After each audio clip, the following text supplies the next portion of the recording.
Huwag kang pumikit, bulong ni Marisol dalisay, habang hinahawi ang basang dahon sa mukha ng lalaking nakahandusay sa gilid ng bangin. Dumadagundong ang ulan sa bubong ng gubat, at ang ilog sa ibaba ay umuungol na parang halimaw na gutom. May dugo sa noo ng estranghero, may putik sa mamahaling Amerikana, at may pilit na hiningang kumakapit sa dibdib. Sa unang tingin, isa siyang taong sanay utusan ng mundo, ngunit ngayong gabi wala siyang mailigtas kundi ang sariling paghinga. Mga minamahal na tagapakinig, kung kayo ay narito sa dilim ng kwentong ito, samahan ninyo ako sa isang gabing sinusubok ang tapang at puso. Huwag kalimutang magpatala sa ating kanal at pindutin ang tanda ng pagsubaybay sapagkat bawat kwento ng pag-ibig at panganib ay mas nagliliyab kapag may kasamang naghihintay sa bawat kabanata. Ngayon, hayaang dalhin tayo ng ulan sa San Isidro sa gubat na kayang magkubli ng sikreto, sumpa at isang pagkakataong magbabago ng kapalaran. Si Marisol ay anak ng bundok, hindi ng palasyo. 24 na taon siyang lumaki sa pagitan ng palayan, ugat ng halamang gamot at mga daang walang pangalan.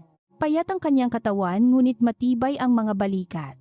At ang kanyang mga mata ay sanay makakita ng panganib bago pa ito marinig ng iba. Sa baryo tinatawag siyang simpleng babaeng tagagubat, minsan may paghanga, madalas may awa. Hindi nila alam na kaya niyang basahin ang lupa na para bang bukas na aklat. Noong hapong iyon, bumaba siya sa mataas na bahagi ng kagubatan upang maghanap ng dahon ng lagundi at ugat na kailangan ng kapatid niyang si Tomas. 7 taon nang may mahinang baga ang bata at bawat pag-ubo nito ay parang tinik na hinihila sa puso ni Marisol. Wala silang ama at ang ina nilang si Aling Nena ay nakaratay mula ng tamaan ng lagnat sa palayan.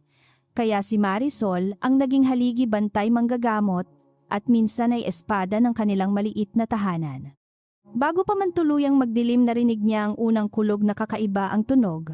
Hindi iyon hampas ng langit sa ulap kundi ungol ng makina, sigaw ng preno at bagsak ng bakal sa bato. Tumigil siya sa pagyuko, pinakinggan ang direksyon ng alingamngaw, saka tumakbo sa pagitan ng mga punong nara.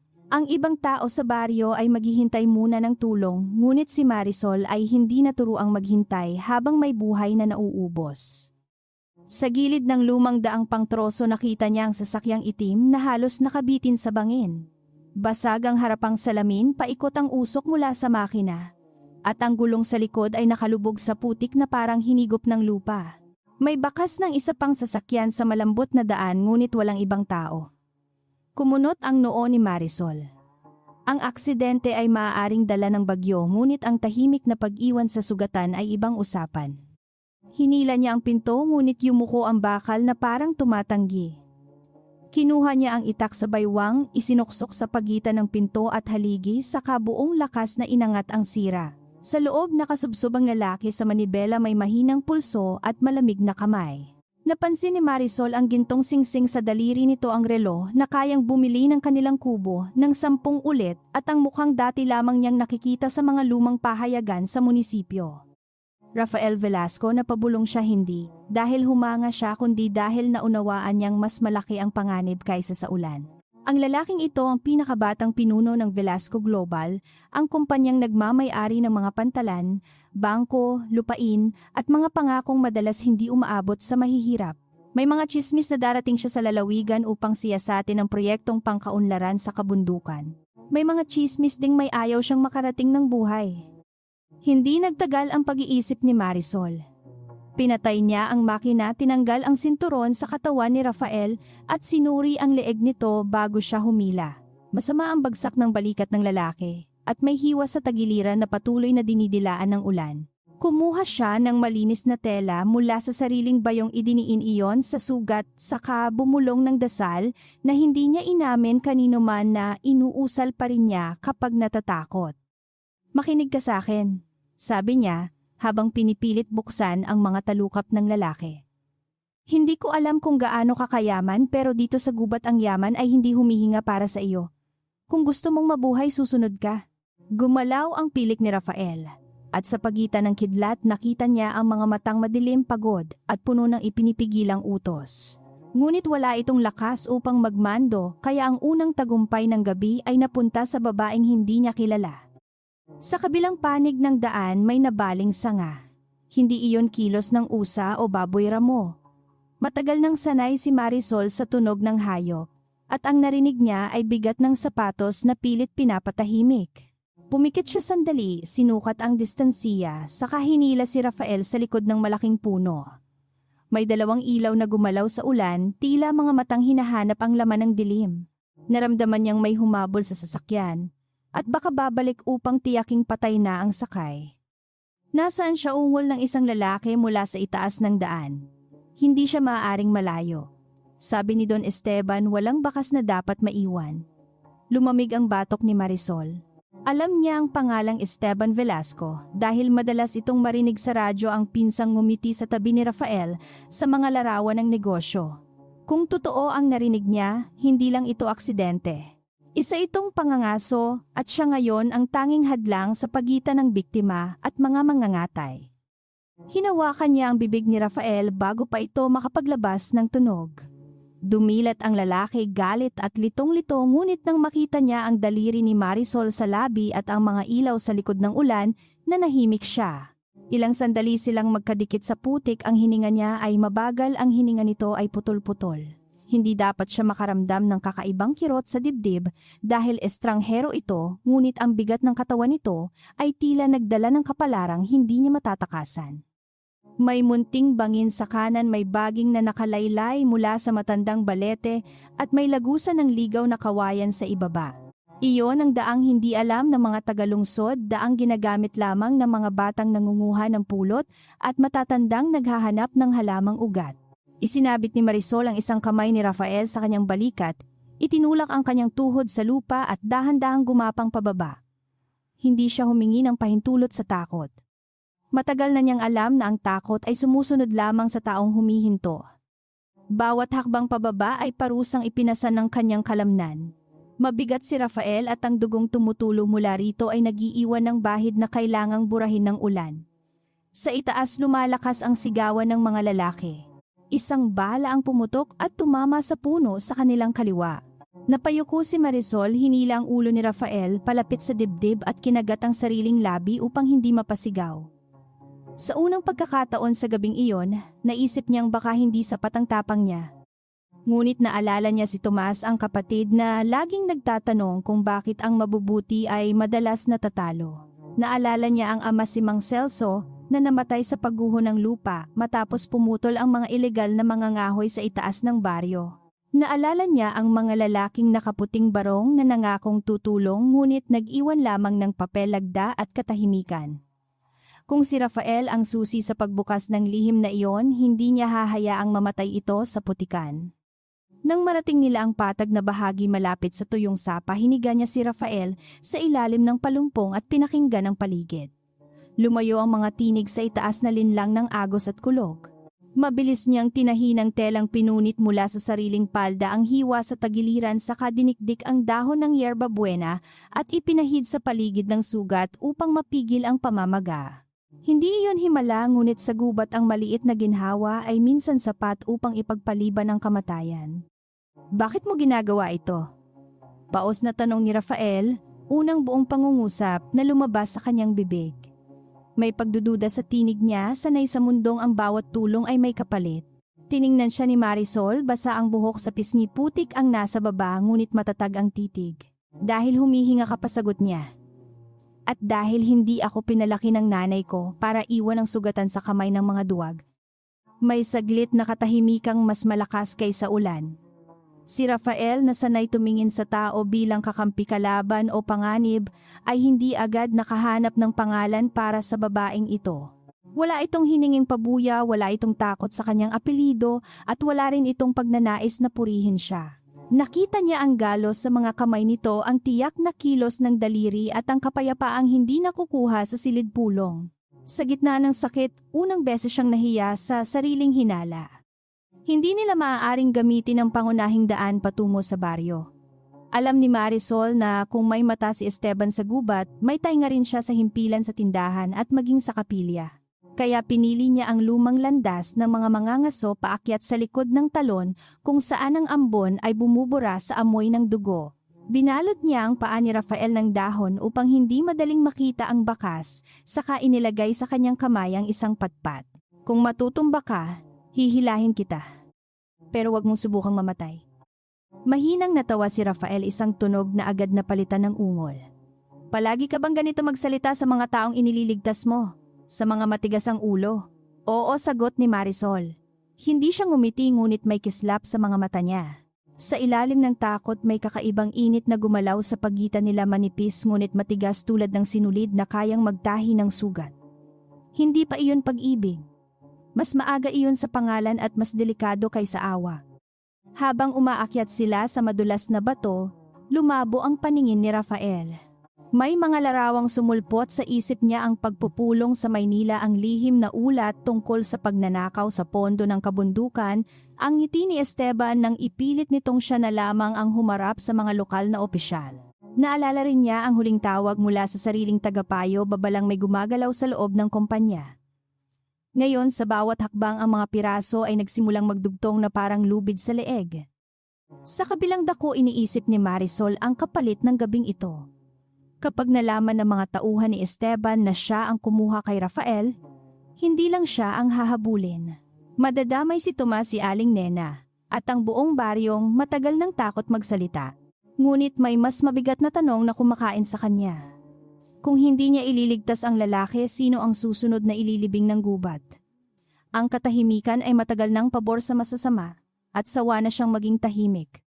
Malapit na sila sa lumang kubo ng kanyang ama nang muling umalingaw-ngaw ang mga boses. Nakahanap ng ibang landas ang mga humahabol. Mabilis na itinulak ni Marisol si Rafael sa likod ng punong-puno ng lumot, saka kumuha ng 3 batong bilog. Isa-isa niya itong inihagis sa kabaligtarang direksyon patungo sa bangin kung saan malakas ang lagaslas. Narinig ang kaluskos, sinundan iyon ng mga lalaki at nagmura ang isa ng madulas sa putik. Hindi nagdiwang si Marisol. Ang matalinong kalaban ay natututo sa pagkakamali. Pagpasok nila sa kubo, sinalubong sila ng amoy ng tuyong kahoy usok at halamang nakabitin sa kisame.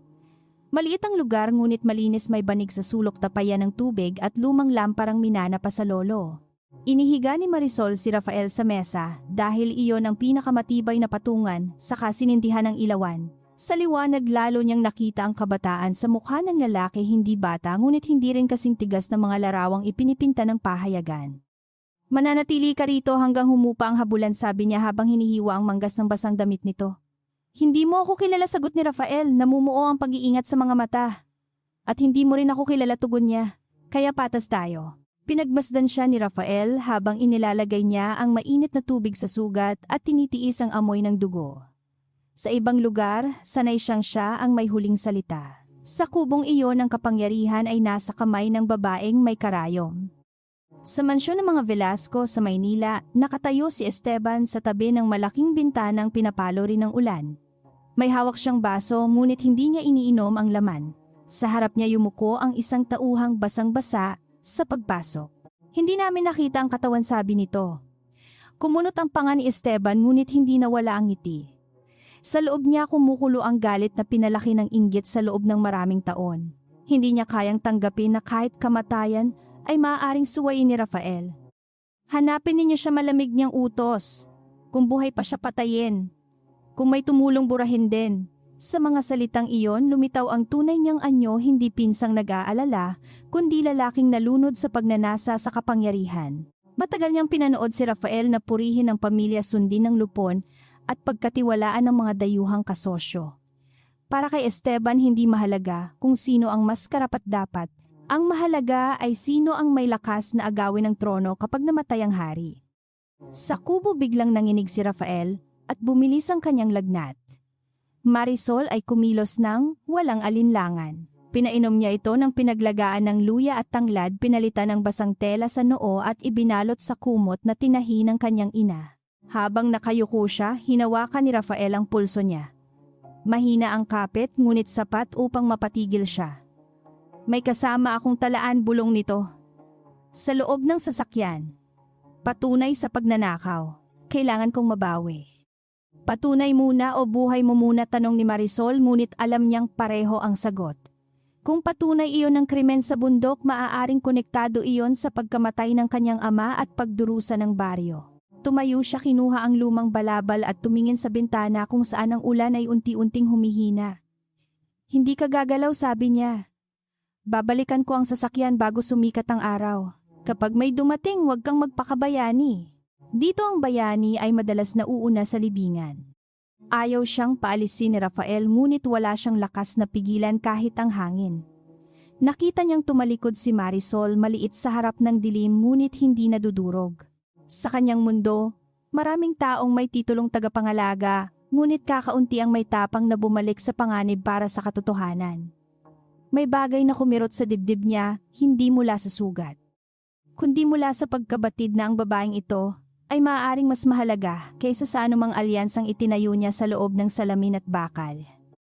Bumalik si Marisol sa basag na sasakyan habang ang gabi ay naghihingalo sa pagitan ng ulap at bukang liwayway. Wala na ang mga lalaki ngunit iniwan nila ang mga bakas ng pagmamadali upos ng sigarilyo at marka ng sapatos sa putik. Gumapang siya sa loob hinanap ang maliit na kahong bakal sa ilalim ng upuan at naramdaman ang malamig nitong gilid. Bago siya umalis, may napansin siyang bagay na nagpatigil sa kanyang paghinga. Ang kawad ng preno ay hindi naputol dahil sa bagsak. Lumuhod siya sa putik, inilapit ang lampara at sinuri ang pinagupitang bahagi. Malinis ang hiwa, sadyang tinapyas ng matalim na kasangkapan. Sa tabi nito may kapirasong telang itim na sumabit sa bakal, may burdang titik na hindi pa niya mabasa ng buo sa kulang na liwanag. Ikinuyom ni Marisol ang kamay sa kahong bakal at tumingin sa daang lumalamon sa hamog. Ang gabing iyon ay hindi lamang pagliligtas sa isang bilyonaryo. Ito ang simula ng digmaang matagal nang hinihintay ng gubat. Nang bumalik si Marisol sa kubo, nanginginig na ang kanyang mga tuhod ngunit hindi dahil sa lamig. Nasa loob ng balabal niya ang kahong bakal, mabigat na parang may laman itong hindi lamang papel kundi mga kaluluwang naghihintay ng katarungan. Si Rafael ay nakahiga pa rin sa mesa, pawis ang noo at putlang-putla ang labi. Sa unang liwanag ng umaga, mukha siyang hindi bilyonaryo, kundi isang taong kinakaladkad pabalik mula sa gilid ng libingan. Binuksan niya ang kahon sa tabi ng lampara.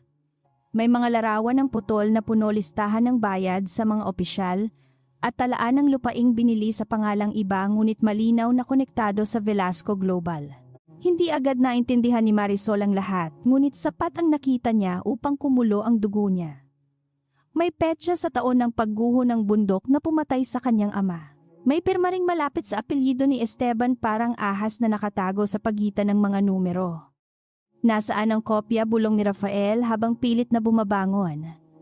Agad siyang itinulak ni Marisol pabalik, hindi marahas ngunit hindi rin mapagpaubaya. Nasa harap mo ang buhay mong halos mawala at papel pa rin ang iniisip mo, sabi niya.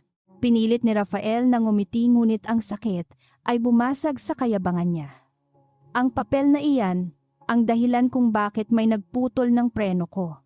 Kung mawala iyan, mamamatay ang mas marami kaysa sa akin.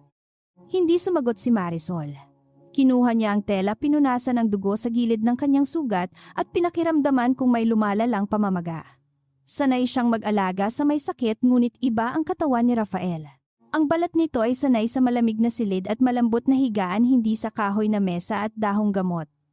Gayunpaman hindi ito nagreklamo. Sa bawat pagpigil nito sa daing, nakita niya ang taong pinalaki sa disiplina, hindi lamang sa pribilehiyo. Sa baryo nagsimulang gumalaw ang mga tao sa ilalim ng maputlang umaga. Tumila na ang bagyo ngunit ang hangin ay may dalang balitang hindi pa nagsasalita. Si Aling Nena ay nagising sa kubo nila sa ibaba at nagtaka kung bakit wala pa si Marisol. Si Tomas naman ay nakaupo sa banigyakap ang lumang kumot, pinipigil ang ubo. Alam ng bata na kapag matagal umuwi ang ate niya, ibig sabihin ay may panganib na hindi nito gustong ipaalam. Bago bumaba sa kanilang bahay, itinago ni Marisol ang kahong bakal sa ilalim ng sahig ng lumang kubo. Tinakpan niya iyon ng tabla at abo saka bumalik kay Rafael. Makinig ka, sabi niya. Hindi kita madadala sa bahay namin. May sakit ang kapatid ko at mahina ang nanay ko. Kapag may nakasunod sa'yo, sila ang unang masasaktan. Tiningnan siya ni Rafael at sa unang pagkakataon naunawaan niyang ang bawat kilos ng babaeng ito ay may kabayaran na hindi niya kayang bayaran ng salapi. Nag-iisa ka bang magtatanggol sa amin? Tanong niya, may bakas ng paghamon at pag-aalala. Hindi ako nag-iisa, sagot ni Marisol habang isinasabit ang pana ng kanyang ama sa pader. Kasama ko ang gubat, ang lupa at lahat ng lihim na hindi kayang basahin ng mga lalaking galing lungsod.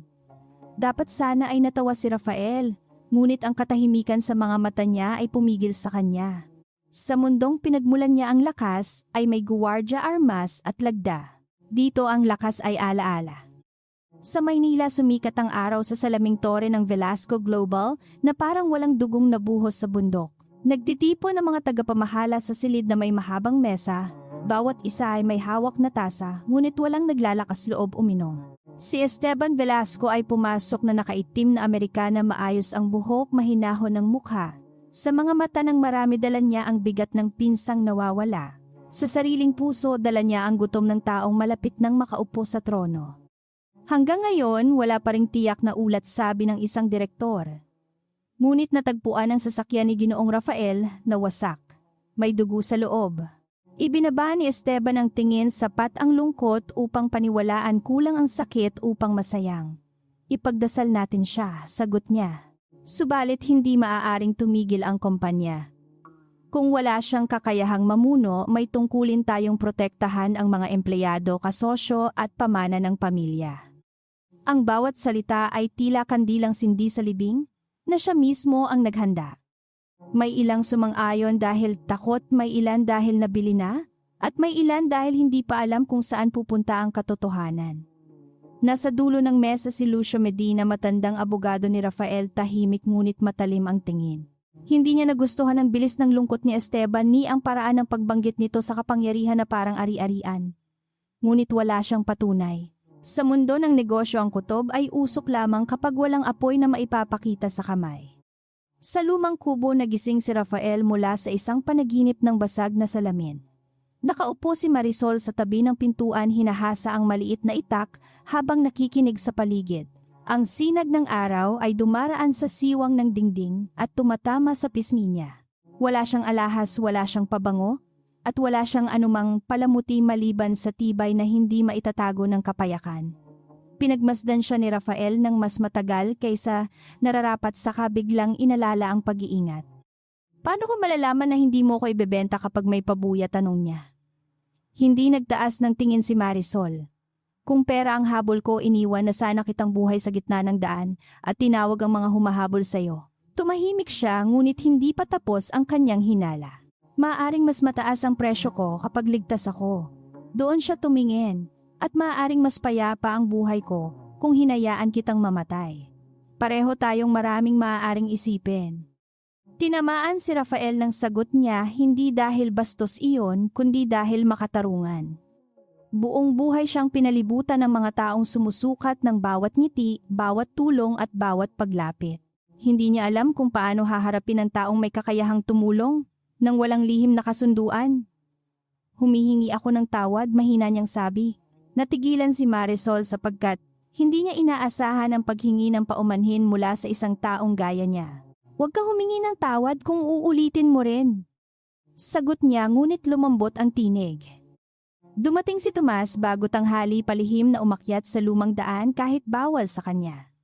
Narinig ni Marisol ang ubo bago pa bumukas ang pinto, kaya mabilis niyang itinago ang duguang tela. Ate, sabi ng bata, nanlalaki ang mga mata nang makita si Rafael. May patay ba sa mesa? Napapikit si Rafael samantalang si Marisol ay napabuntong hininga. Hindi patay, matigas lang ang ulo. Lumapit si Tomas ng may takot at paghanga. Mukha siyang galing sa pera. Bulong niya na parang sakit ang pagiging mayaman. Galing siya sa gulo-sagot ni Marisol, saka binigyan ng kapatid ng mainit na sabaw mula sa maliit na palayok. Pinagmasdan ni Rafael ang batang nanginginig ang daliri habang humahawak sa mangkok. May lungkot na pumasok sa kanya, hindi maingay ngunit matagal. Sa mga ulat ng kumpanya, ang mga batang gaya ni Tomas ay bilang lamang sa dulo ng pahina. Sa kubong ito, ang bawat hininga ng bata ay dahilan upang lumaban ang isang ate sa buong mundo. Sino siya, tanong ni Tomas, nang pabulong ngunit sapat upang marinig ng lahat. Isang lalaking hindi dapat makita ng kahit sino, sagot ni Marisol. Ngumiti si Tomas kay Rafael, walang mali siya at walang takot sa apelyido. Kung hindi ka dapat makita, huwag kang umubo ng malakas. Naririnig ng mga aso sa ibaba. Sa kabila ng sakit, natawa si Rafael ng mahina. Ang tawa ay kakaiba sa kanyang dibdib, parang pinto ng bahay na matagal nang nakasara at biglang binuksan ng hangin. Sa hapong iyon kumalat sa radyo ang balita. Natagpuan daw ang sasakyan ng kilalang pinuno ng Velasco Global sa bangin matapos ang matinding bagyo. Pinangangambahang patay na si Rafael Velasco. Ayon sa paunang pahayag ng pamilya, nasa kubo si Marisol hawak ang bateryang radyo habang si Rafael ay nakatitig sa kawalan. Hindi siya umiyak, hindi rin sumigaw. Ngunit ang tahimik na pagkapit ng kanyang kamay sa kumot ay nagbunyag ng sugat na mas malalim kaysa sa hiwa sa tagiliran. Pamilya mo ang nagsabi, maingat na wika ni Marisol. Hindi lahat ng kadugo ay pamilya, sagot ni Rafael, mababa ang tinig.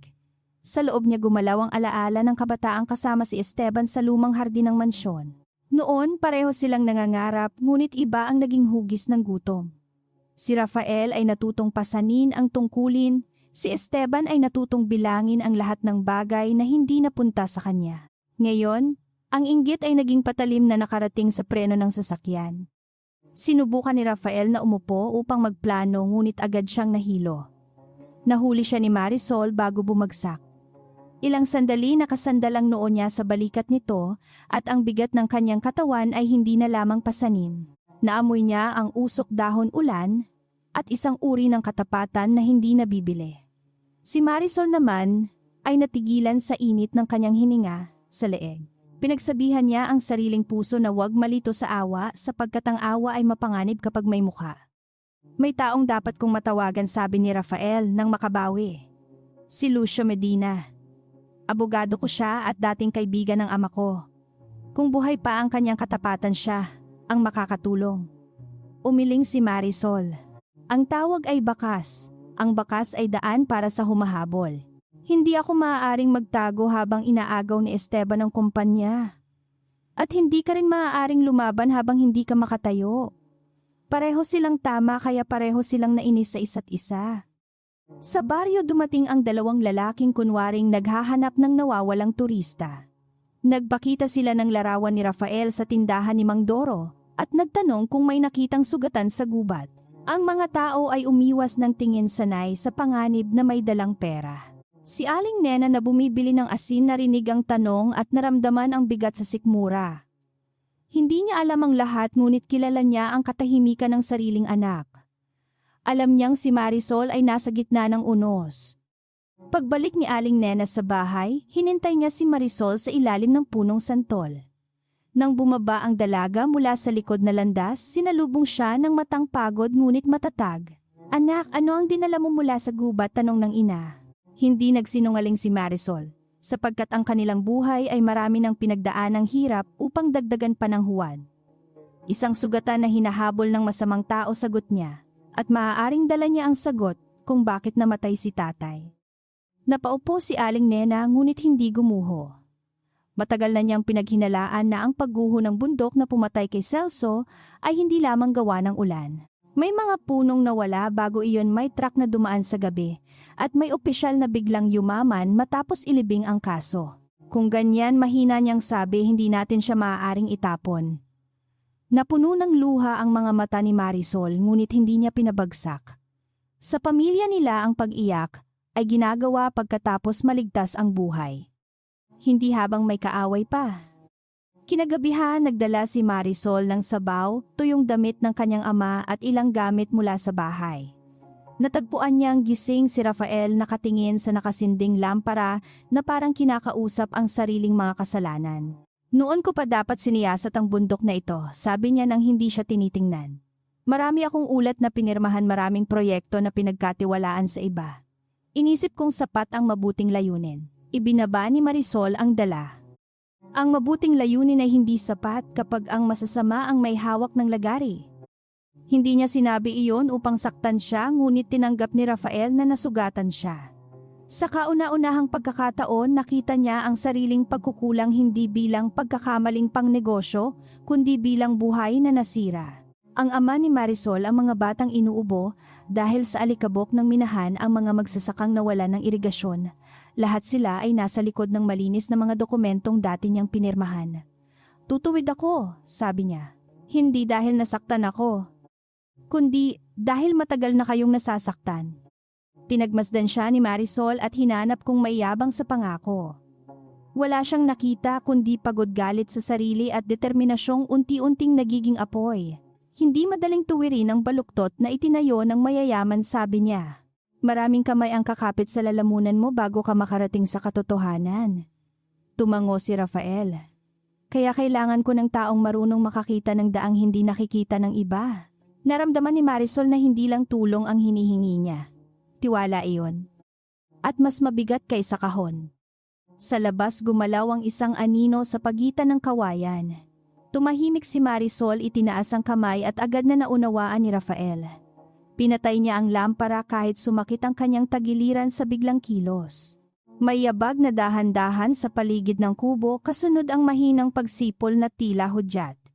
Kinuha ni Marisol ang pana, ipinuwesto si Tomas na dumating muli sa lihim na sulok sa ilalim ng sahig at lumapit sa pintuan. Ang gabi ay muling naging bibig ng panganib. Alam naming may tao rito, tawag ng isang lalaki. Lumabas ka, dalaga. Hindi namin gustong masaktan ang pamilya mo. Nagdilim ang mukha ni Marisol sapagkat alam ng mga ito ang kanyang pagkatao. Ibig sabihin, may nagsalita sa baryo o may mata nang matagal na nakasunod sa kanya. Tumingin siya kay Rafael at sa kabila ng lagnat sinusubukan itong tumayo. Umiling siya ng mariin. Ang isang sugatang lalaki ay maaaring maging pabigat, ngunit ang isang mayamang bihag ay maaaring maging wakas. Binuksan ni Marisol ang maliit na bintana sa likod at ibinulong kay Rafael ang landas patungo sa lungga ng bato sa ibaba. Hindi kita iiwan, sabi niya. Ikaw ang hindi iiwan, sagot nito matigas ngunit mahina. Napalingon siya at sa saglit na iyon nakita niya ang takot sa likod ng tapang niya. Hindi takot para sa sarili kundi para sa kanya. Isang bagay sa loob ni Marisol ang muntik nang lumambot, ngunit pinatigas niya iyon. Ang pag-ibig kung darating man, ay kailangang maghintay sa likod ng kaligtasan. Bago mapasok ng mga lalaki ang kubo, nagpausok si Marisol ng tuyong sili sa apoy at binuksan ang pintuan sa gilid. Sumabog ang hapdi sa hangin na paatras ang mga humahabol at nagkaroon sila ng sandaling kailangan. Hinila niya si Rafael palabas sa bintana, sinundan ni Tomas na sanay gumapang sa makitid na butas at tumakbo sila sa landas na nalulunod sa dilim. Sa likod nila may nagmura at nagpaputok, ngunit ang bala ay lumamon lamang ng dahon at gabi. Nakarating sila sa lungga ng bato bago tuluyang bumigay ang lakas ni Rafael. Napaluhod siya at sinalo siya ni Marisol habang nanginginig si Tomas sa tabi. Sa malayo nakikita ang apoy na unti-unting kumakain sa bubong ng lumang kubo. Hindi sumigaw si Marisol, ngunit ang mukha niya ay naging bato. Ang kubong iyon ang huling alaala ng kanyang ama, at ngayon sinunog ito ng mga taong takot sa katotohanan. Naunawaan ni Rafael na ang digmaan niya ay naging digmaan na rin ni Marisol. Hinawakan niya ang kamay ni Marisol, duguan at puno ng abo, at nagsalita sa pinakamatapat na tinig na kaya niya. Hindi ko maibabalik ang kubo mo, pero ipapangako kong hindi masasayang ang sinunog nila. Tumingin siya sa apoy saka sa kanya. Hindi pangako ang kailangan ko, sabi ni Marisol. Patunay. At bukas, sisimulan natin iyon. Sa ilalim ng lungga habang humihina ang usok at lumalakas ang pag-uusig, parehong alam nilang wala nang daang pabalik sa dating buhay. Bago sumikat ang araw, iniwan ni na Marisol, Rafael at Tomas ang lungga ng bato na may usok pa ring nakalutang sa pagitan ng mga puno. Ang dating kubo ng kanyang ama ay naging maitim na balangkas sa likod nila at bawat hibla ng abo ay tila kumakapit sa lalamunan ni Marisol. Hindi siya umiyak. Hindi pa panahon ng luha. Sa kanyang harapan ay isang sugatang lalaki, isang kapatid na inuubo at isang gubat na nagsisimulang humigpit na parang lambat. Pinilit ni Rafael na maglakad, ngunit bawat hakbang niya ay may katumbas na kirot sa tagiliran. Nakita ni Marisol ang pawis sa sentido nito, ang pamumutla ng mga labi at ang paraan ng pagkuyom nito sa patpat upang itago ang kahinaan. Hindi niya iyon kinutya. Ang tunay na lakas ay hindi ang hindi nasasaktan, kundi ang nagpapatuloy kahit alam ng katawan na maaari itong bumigay. Gayunpaman, hindi niya hahayaang patayin sila ng kayabangan ng isang lalaki. Tomas, mauuna ka ng 3 hakbang, utos ni Marisol habang sinusuri ang lupa. Kapag nakakita ka ng puting bato na may hiwa, lumiko ka sa kaliwa. Kapag nakarinig ka ng ibon na 3 ulit ang huni huminto, Tumango ang bata, sanay sa mga aral ng ate niya kahit nanginginig ang tuhod. Si Rafael ay nakinig ng tahimik. Sa ibang pagkakataon, maaaring pagtawanan ng mga tagalungsod ang ganitong paraan. Ngayon iyon ang tanging mapa nila. Hindi nila sinundan ang landas patungo sa baryo. Alam ni Marisol na doon sila aasahan ng mga humahabol. Sa halip pumasok sila sa pusod ng kagubatan kung saan ang mga ugat ay nakalantad na parang litid ng matandang halimaw. May mga punong pinutol at tinakpan ng dahon upang magmukhang natural na bumagsak. Yumuko si Marisol sa isa, hinaplos ang sariwang hiwa at kumitid ang mga mata. Hindi bagyo ang gumawa nito, sabi niya. Lagare. Tumigil si Rafael sa tabi niya, biglang nabigatan ng hangin. Alam niya ang tunog ng pulong, ang amoy ng papel, at ang wika ng kasunduan, ngunit hindi niya kailanman hinawakan ang sugat ng lupa ng ganito kalapit. Ang tuod ay parang putol na buto, at ang dagta ay tila dugong pinatuyo ng araw. Sa pangalan ng kumpanya ko ba ito ginawa? Tanong niya. Hindi agad sumagot si Marisol. Ang katahimikan niya ay mas matalim kaysa sa paratang. Nakita ko noon ang mga truck sa gabi, sabi niya matapos ang ilang saglit. Walang ilaw, ngunit mabigat ang dala. Sinabi ng kapitan, legal daw. Sinabi ng munisipyo, proyekto raw. Sinabi ng pari, magtiwala raw kami sa mas nakakaalam. Mapait ang huling salita sa bibig niya. Pagkatapos bumigay ang bundok at nilamon ang ama ko, walang nakulong, walang humingi ng tawad. Lahat sila ay naghintay na mapagod kaming magtanong. Napakapit si Rafael sa puno hindi lamang dahil sa sakit. Sa loob niya may isang hukuman na nagbukas at siya ang unang inusig. Maaaring hindi niya hawak ang lagari, ngunit pirma niya ang nagbigay daan sa mga taong nagkunwaring naglilingkod. Hindi ako makahihingi ng kapatawaran para sa bagay na hindi ko pa natutuwid, sabi niya. Ngunit hindi ako tatalikod. Tiningnan siya ni Marisol, hinahanap ang dating taas ng tingin. Wala na iyon. May natitira lamang na bigat at apoy. Pagsapit ng tanghali, lumala ang ubo ni Tomas. Pinahinto ni Marisol ang grupo sa ilalim ng makapal na dahon ng anahaw, kumuha ng tubig mula sa batis at dinikdik ang dahong dala niya sa bayong. Habang pinapainom niya ang bata, si Rafael ay nakaupo sa bato, pinipigil ang panginginig ng kamay. Nakita niya kung gaano kapino ang pag-aalaga ni Marisol. Kung paanong ang pagiging matapang nito ay hindi matigas na pader, kundi bubong na itinatayo sa ibabaw ng mga mahal niya. Dapat umuwi siya, sabi ni Rafael ng mahina. Mas ligtas siya malayo sa atin. Hindi tumingala si Marisol. Walang ligtas kapag alam ng kaaway ang pangalan ng pamilya mo. Nagsalita si Tomas bago pa makasagot ang lalaki. Hindi ako iiwan ni ate, at hindi ko rin siya iiwan. Mahina ang boses niya, ngunit may tapang na hindi bagay sa murang edad. Napangiti si Rafael ng bahagya. Sa mansyon niya, maraming malalaking tao ang walang kalahati ng lakas ng batang ito. Nagpatuloy sila sa makitid na daang natatabunan ng lumot. Paminsan-minsan lumuluhod si Marisol upang hawakan ang putik, amuyin ng dahon o pakinggan ang katahimikan. Sa bawat kilos niya may tiyak na saysay. Natutuhan ni Rafael na huwag magtanong ng madalas. Nang itaas niya ang kamay, huminto sila. Nang yumuko siya, yumuko rin sila. Sa ilang oras ang bilyonaryong sanay magbigay ng utos ay naging taong natututong sumunod upang mabuhay. Sa likod nila hindi tumitigil ang pangangaso. Si Esteban ay nagpadala ng bagong grupo, mas sanay, mas tahimik at mas malupit kaysa una. Pinamumunuan sila ni Bruno Salcedo, dating kawal na naging pribadong anino ng mga mayayaman. Hindi siya nagtatanong kung tama ang utos. Para sa kanya ang moralidad ay luho ng mga taong hindi kailangang kumain. Nang makita niya ang patak ng dugo sa dahon, ngumiti siya. Hindi sila malayo, sabi niya, at may babae silang kasama.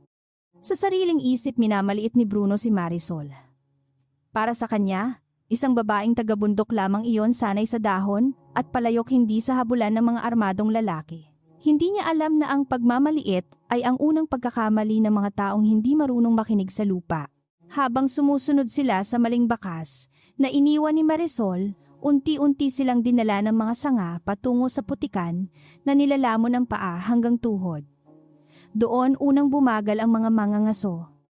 Malayo sa kanila nakarating sina Marisol sa isang maliit na pamayanan ng mga gumagawa ng uling. Kaunti lamang ang bahay at karamihan ay yari sa kawayan at lumang trapal.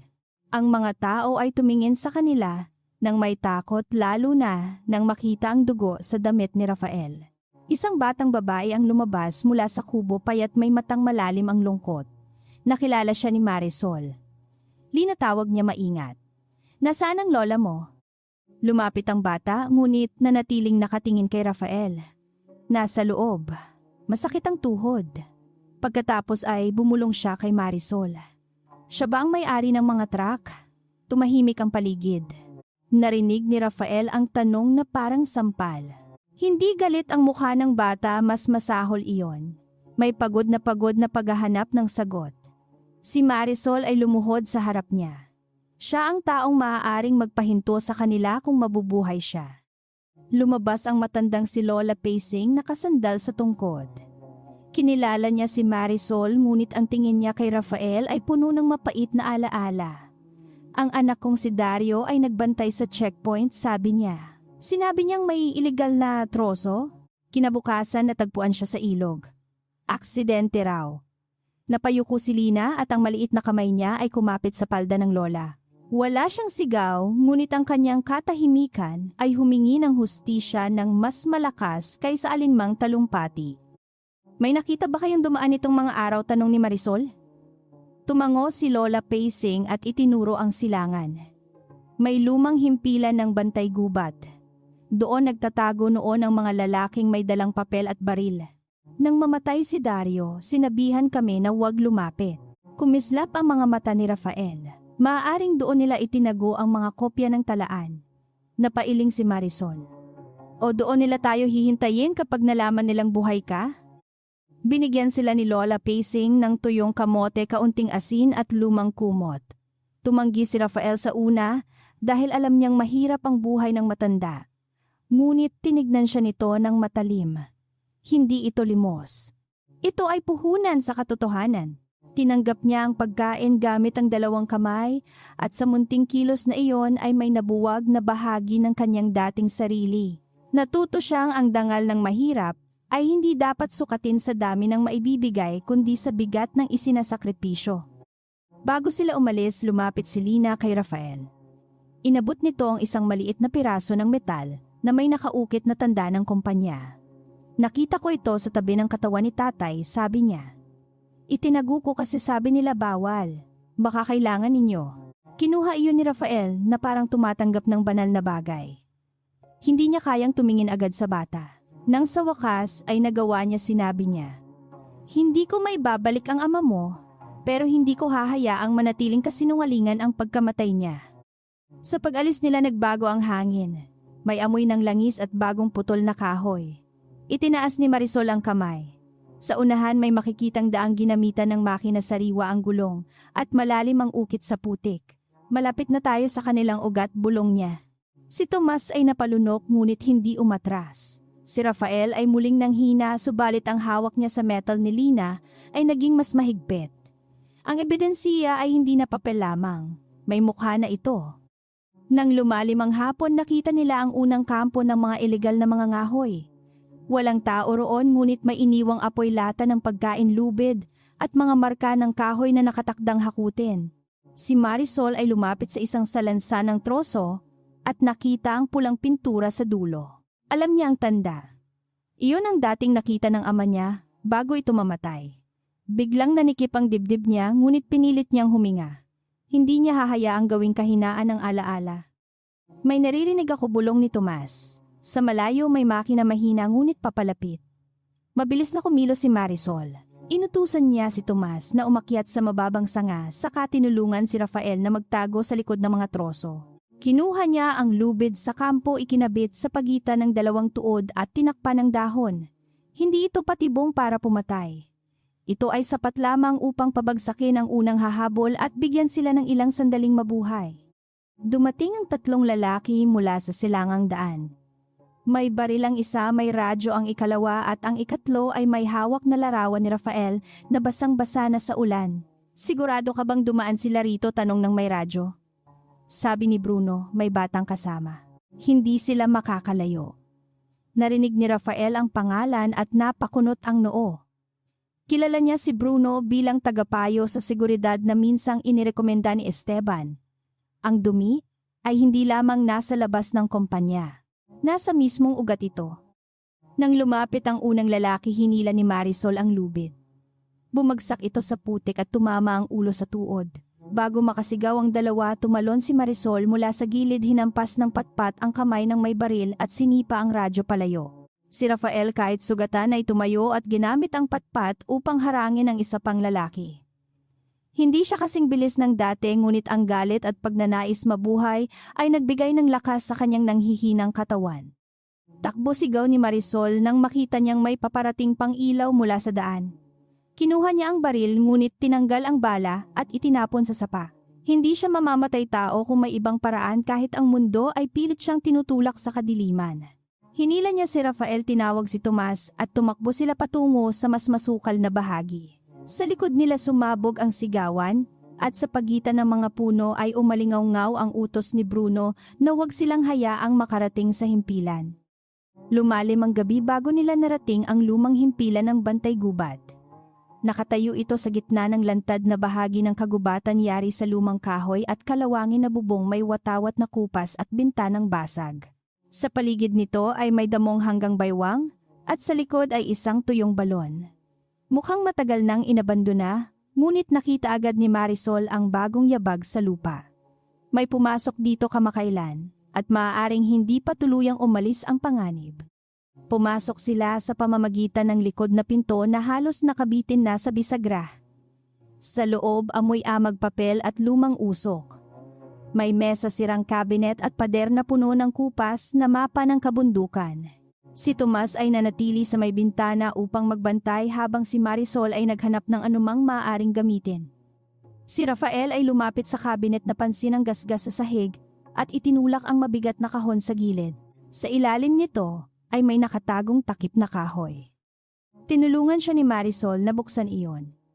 Sa loob may supot na hindi tinatabla ng tubig, laman ang mga talaan ng pagbiyahe ng troso, pangalan ng mga opisyal at ilang larawan ng mga lalaking nakangiti sa tabi ng pinutol na puno. May lagda ni Esteban sa ilang pahina, hindi palihim kundi buong tapang na tila walang araw ng paniningil. Nanginginig ang kamay ni Rafael habang binabasa. Sa wakas may apoy na mahahawakan. Sa wakas ang kutob ay nagkaroon ng laman. May isang liham sa ilalim ng mga talaan, sulat kamay ng yumaong Bantay Gubat na si Dario. Isinulat niya roon na kung may makahanap ng mga dokumento, dalhin ito sa taong kayang lumaban sa Velasco Global, ngunit hindi nabibili ng mga Velasco.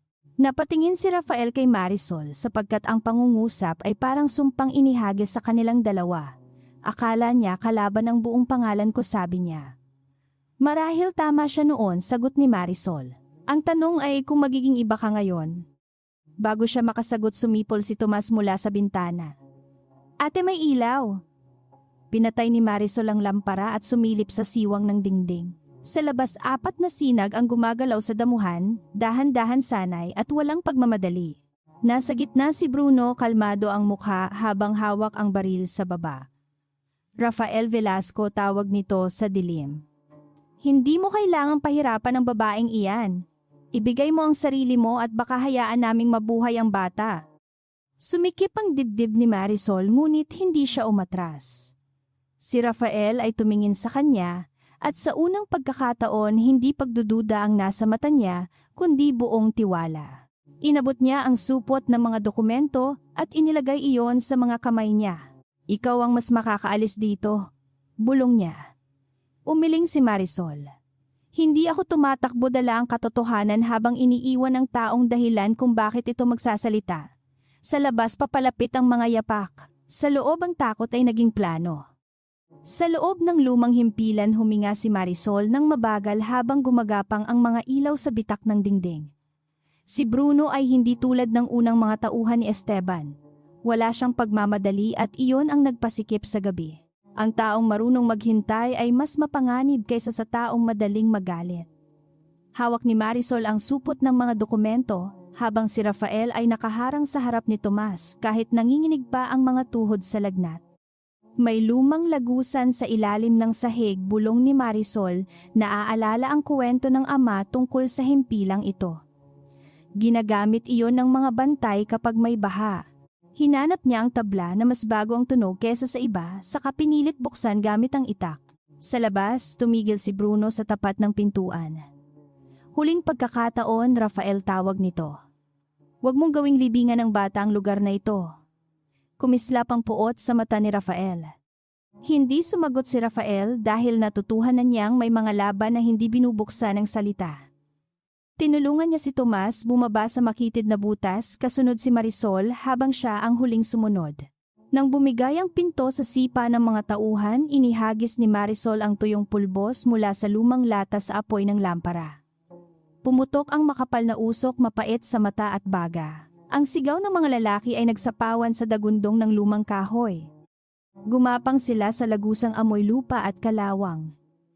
Ang bubong nito ay mababa kaya napipilitan si Rafael na isubsob ang balikat sa putik. Sumakit ang tagiliran niya ngunit hindi siya umangal. Si Tomas ay nauuna, maliit ang katawan at mabilis kahit hirap sa paghinga. Sa likod nila narinig ang yabag sa sahig ng himpilan at boses ni Bruno na nagbibigay ng utos. Walang galit sa tinig nito, tanging malamig na katiyakang sanay tumunton ng biktima. Lumabas sila sa likod ng tuyong balon, halos natabunan ng ligaw na damo. Tinakpan ni Marisol ang butas ng sanga bago sila tumakbo patungo sa matarik na gilid ng burol. Hindi niya sila dinala sa mas makapal na gubat kundi pababa sa landas ng mga nag-uuling na humahantong sa lumang kalsada. Akala nila sa bundok tayo mananatili, paliwanag niya, kaya doon sila maghahanap. Sa bayan tayo mawawala sa gitna ng mga taong ayaw makakita? Pagsapit ng madaling araw, narating nila ang San Isidro na parang tatlong multong lumabas sa putik. Ang palengke ay nagsisimula pa lamang gumising, may amoy ng isda, kape at basang sako. Marisol ay bumili ng murang damit, gamit ang perang nakatupi sa laylayan ng palda. Pinaharap niya si Rafael sa pader, habang pinalitan nito ang duguang kamiseta ng damit ng magsasaka. Nakakatawang tingnan ang bilyonaryong nakasombrero ng niyog. Ngunit walang tumawa dahil ang panganib ay malapit pa. Sa isang tindahang may lumang telepono, tumigil si Rafael. Hindi siya tumawag agad. Sinuri niya ang salamin ng babae sa likod ng kaha, ang lalaking nagkakape sa sulok at ang batang naglalako ng tinapay sa tapat. Ngayon niya naunawaan kung bakit ganito mabuhay si Marisol, laging nakikinig bago humakbang. Nang walang kahina-hinalang kilos, kinuha niya ang telepono at tinawagan ang numerong kabisado niya mula pagkabata, isang linyang hindi ginagamit sa mga opisyal na tala. Si Lucio Medina ay sumagot sa ikatlong tunog, pagod ngunit matino. Sino ito, tanong ng matanda. Ang batang itinago mo sa aklatan ng mag-away sina ama at Tio Ramon, sagot ni Rafael. Nagkaroon ng mahabang katahimikan saka isang hiningang halos maputol. Diyos ko, buhay ka. Napapikit si Rafael. Sa unang pagkakataon mula nang bumagsak ang sasakyan, may piraso ng dating mundo ang hindi nagtaksil sa kanya. Makinig ka, Lucio. Esteban ang nasa likod nito. Hindi nagtanong si Lucio ng maraming bagay. Ang tunay na kaibigan ay nakababatid kung kailan ang pagdududa ay aksayang oras. Inutusan niya silang pumunta sa lumang bodega ng bigas sa Pantalan, kung saan may sasakyang maghihintay nang walang palatandaan. Bago ibaba ang tawag, nagbabala siya. Kumilos si Esteban kagabi. May paunang pulong ang lupon bukas. Kapag idineklara kang patay o walang kakayahan, magagawa niyang buksan ang pansamantalang pamumuno. Humigpit ang panga ni Rafael. Narinig ni Marisol ang sapat upang maunawaan ang lalim ng sugat. Ninanakaw niya ang kumpanya habang hinahanap pa ang katawan mo, sabi niya. Tumango si Rafael, ngunit hindi iyon ang pinakamasakit. Ginagamit niya ang pangalan ng pamilya ko upang itago ang pagpatay sa pamilya ninyo. Sa tabi nila si Tomas ay tahimik na kumakain ng tinapay, ngunit nakikinig ang bata. Ang mundo ng mga mayayaman ay para sa kanya ay malayo, subalit bigla nitong naamoy ang usok ng kanilang nasunog na kubo. Bago sila makaalis, dumaan sila sa bahay ni Marisol. Si Aling Nena ay naghihintay sa loob, nakahawak sa lumang rosaryo at tila hindi natulog. Nang makita niya si Tomas, niyakap niya ito ng mahigpit. Nang makita niya si Rafael, hindi siya yumukod o nagpamalas ng galang na hinahanap ng mayayaman. Kung dala mo ang kamatayan sa pintuan ko, siguraduhin mong dala mo rin ang katapusan nito, sabi niya.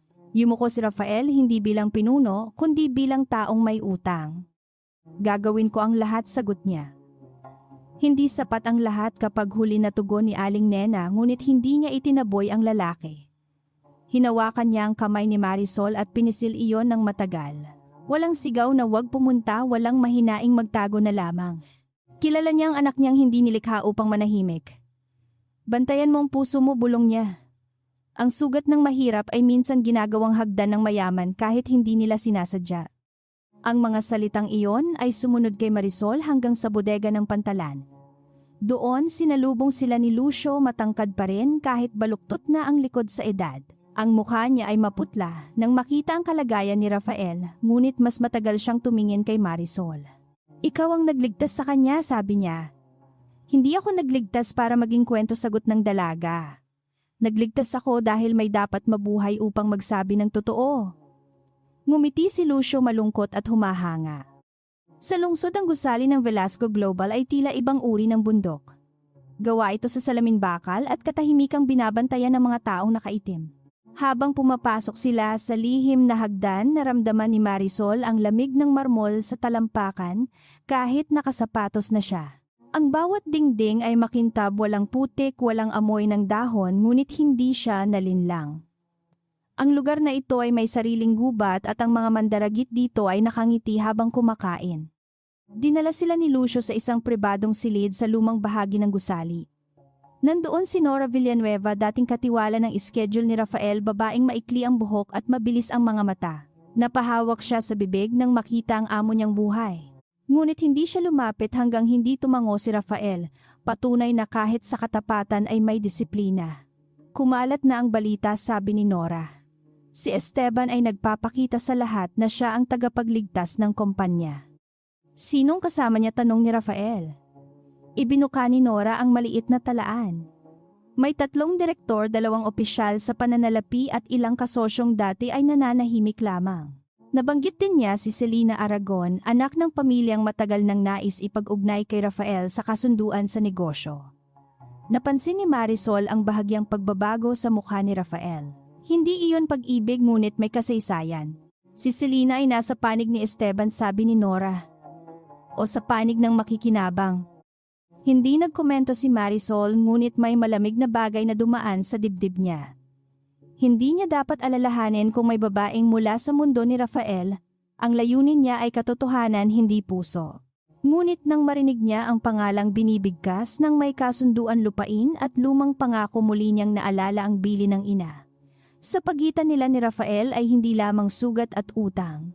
May lipunang buong lakas na magsasabing hindi siya nababagay sa tabi nito. Kinahapunan, lihim na dinala ni Lucio si Rafael sa isang manggagamot na pinagkakatiwalaan habang si Marisol ay naiwan kay Nora upang ayusin ang mga dokumento. Nagtataka si Nora kung paano nababasa ng dalaga ang mga talaan kahit hindi ito sanay sa wika ng negosyo. Ngunit si Marisol ay sanay sa ibang anyo ng bakas.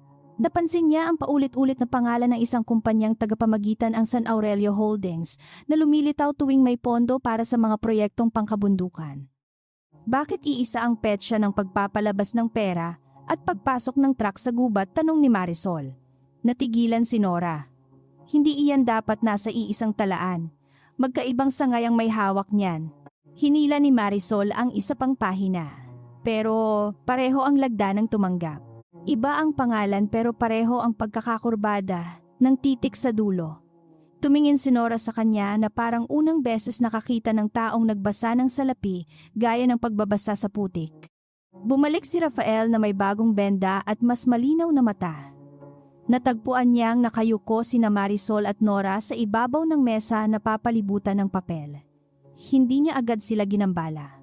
May kakaibang paghanga sa loob niya habang pinanonood ang dalaga. Hindi ito natakot sa dami ng numero. Hindi ito nasilaw sa bigat ng pangalan. Hinahanap lamang nito ang kasinungalingan tulad ng paghahanap sa putol na sanga sa gubat. Doon niya lalong naunawaan ang halaga nito. May pondo na lumabas sa pangalan ng rehabilitasyon, sabi ni Marisol, nang mapansin siyang nakatayo. Pero sa parehong araw, may bayad sa kumpanyang nagbigay ng makinang pamputol. Kung tama ako, ginagamit nila ang pera ng pagtulong upang sirain ang lugar na dapat tulungan. Bumigat ang katahimikan. Si Rafael ay lumapit at binasa ang talaan. Ang San Aurelio Holdings ay matagal nang sinasabing malayang kasosyo. Ngayon sa isang tingin ni Marisol, nagmukha itong bibig ng dambuhalang magnanakaw. Kinagabihan, kinailangan nilang humarap sa isang maliit na pulong bago pa sumabog ang opisyal na pag-agaw ni Esteban. Pumasok si Rafael sa pribadong bulwagan na nakaitim na Amerikana, maputla pa rin ngunit tuwid ang likod. Sa tabi niya si Marisol nakasuot ng payak na damit na hiniram kay Nora.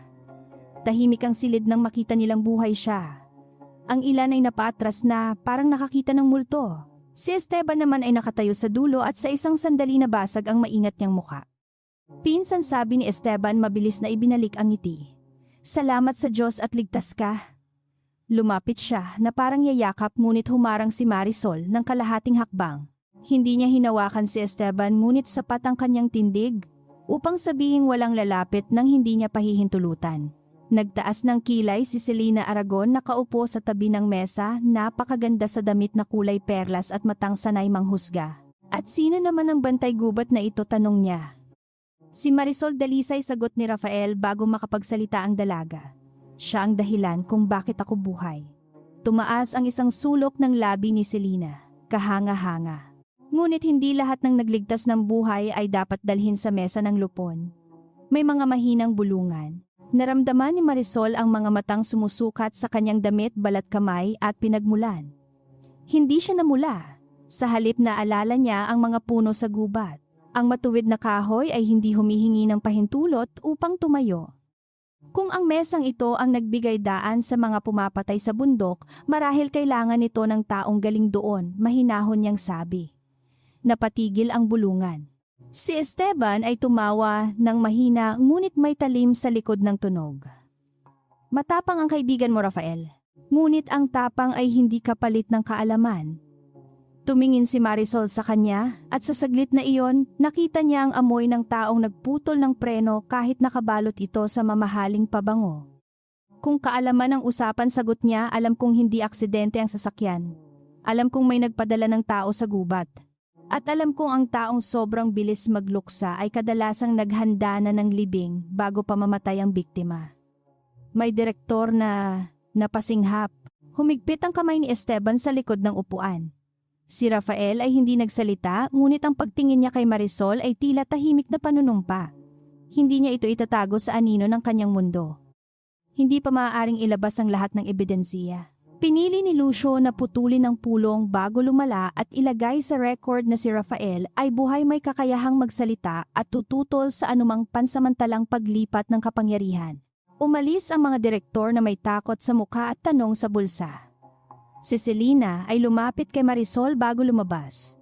Mag-ingat ka, bulong niya. Sa mundong ito ang mga babaeng katulad mo ay ginagamit muna bago kalimutan. Ngumiti si Marisol ng walang init. Sa mundong pinanggalingan ko, sagot ni Marisol, ang mga babaeng katulad ko ang nagbabaon sa mga hindi marunong tumigil.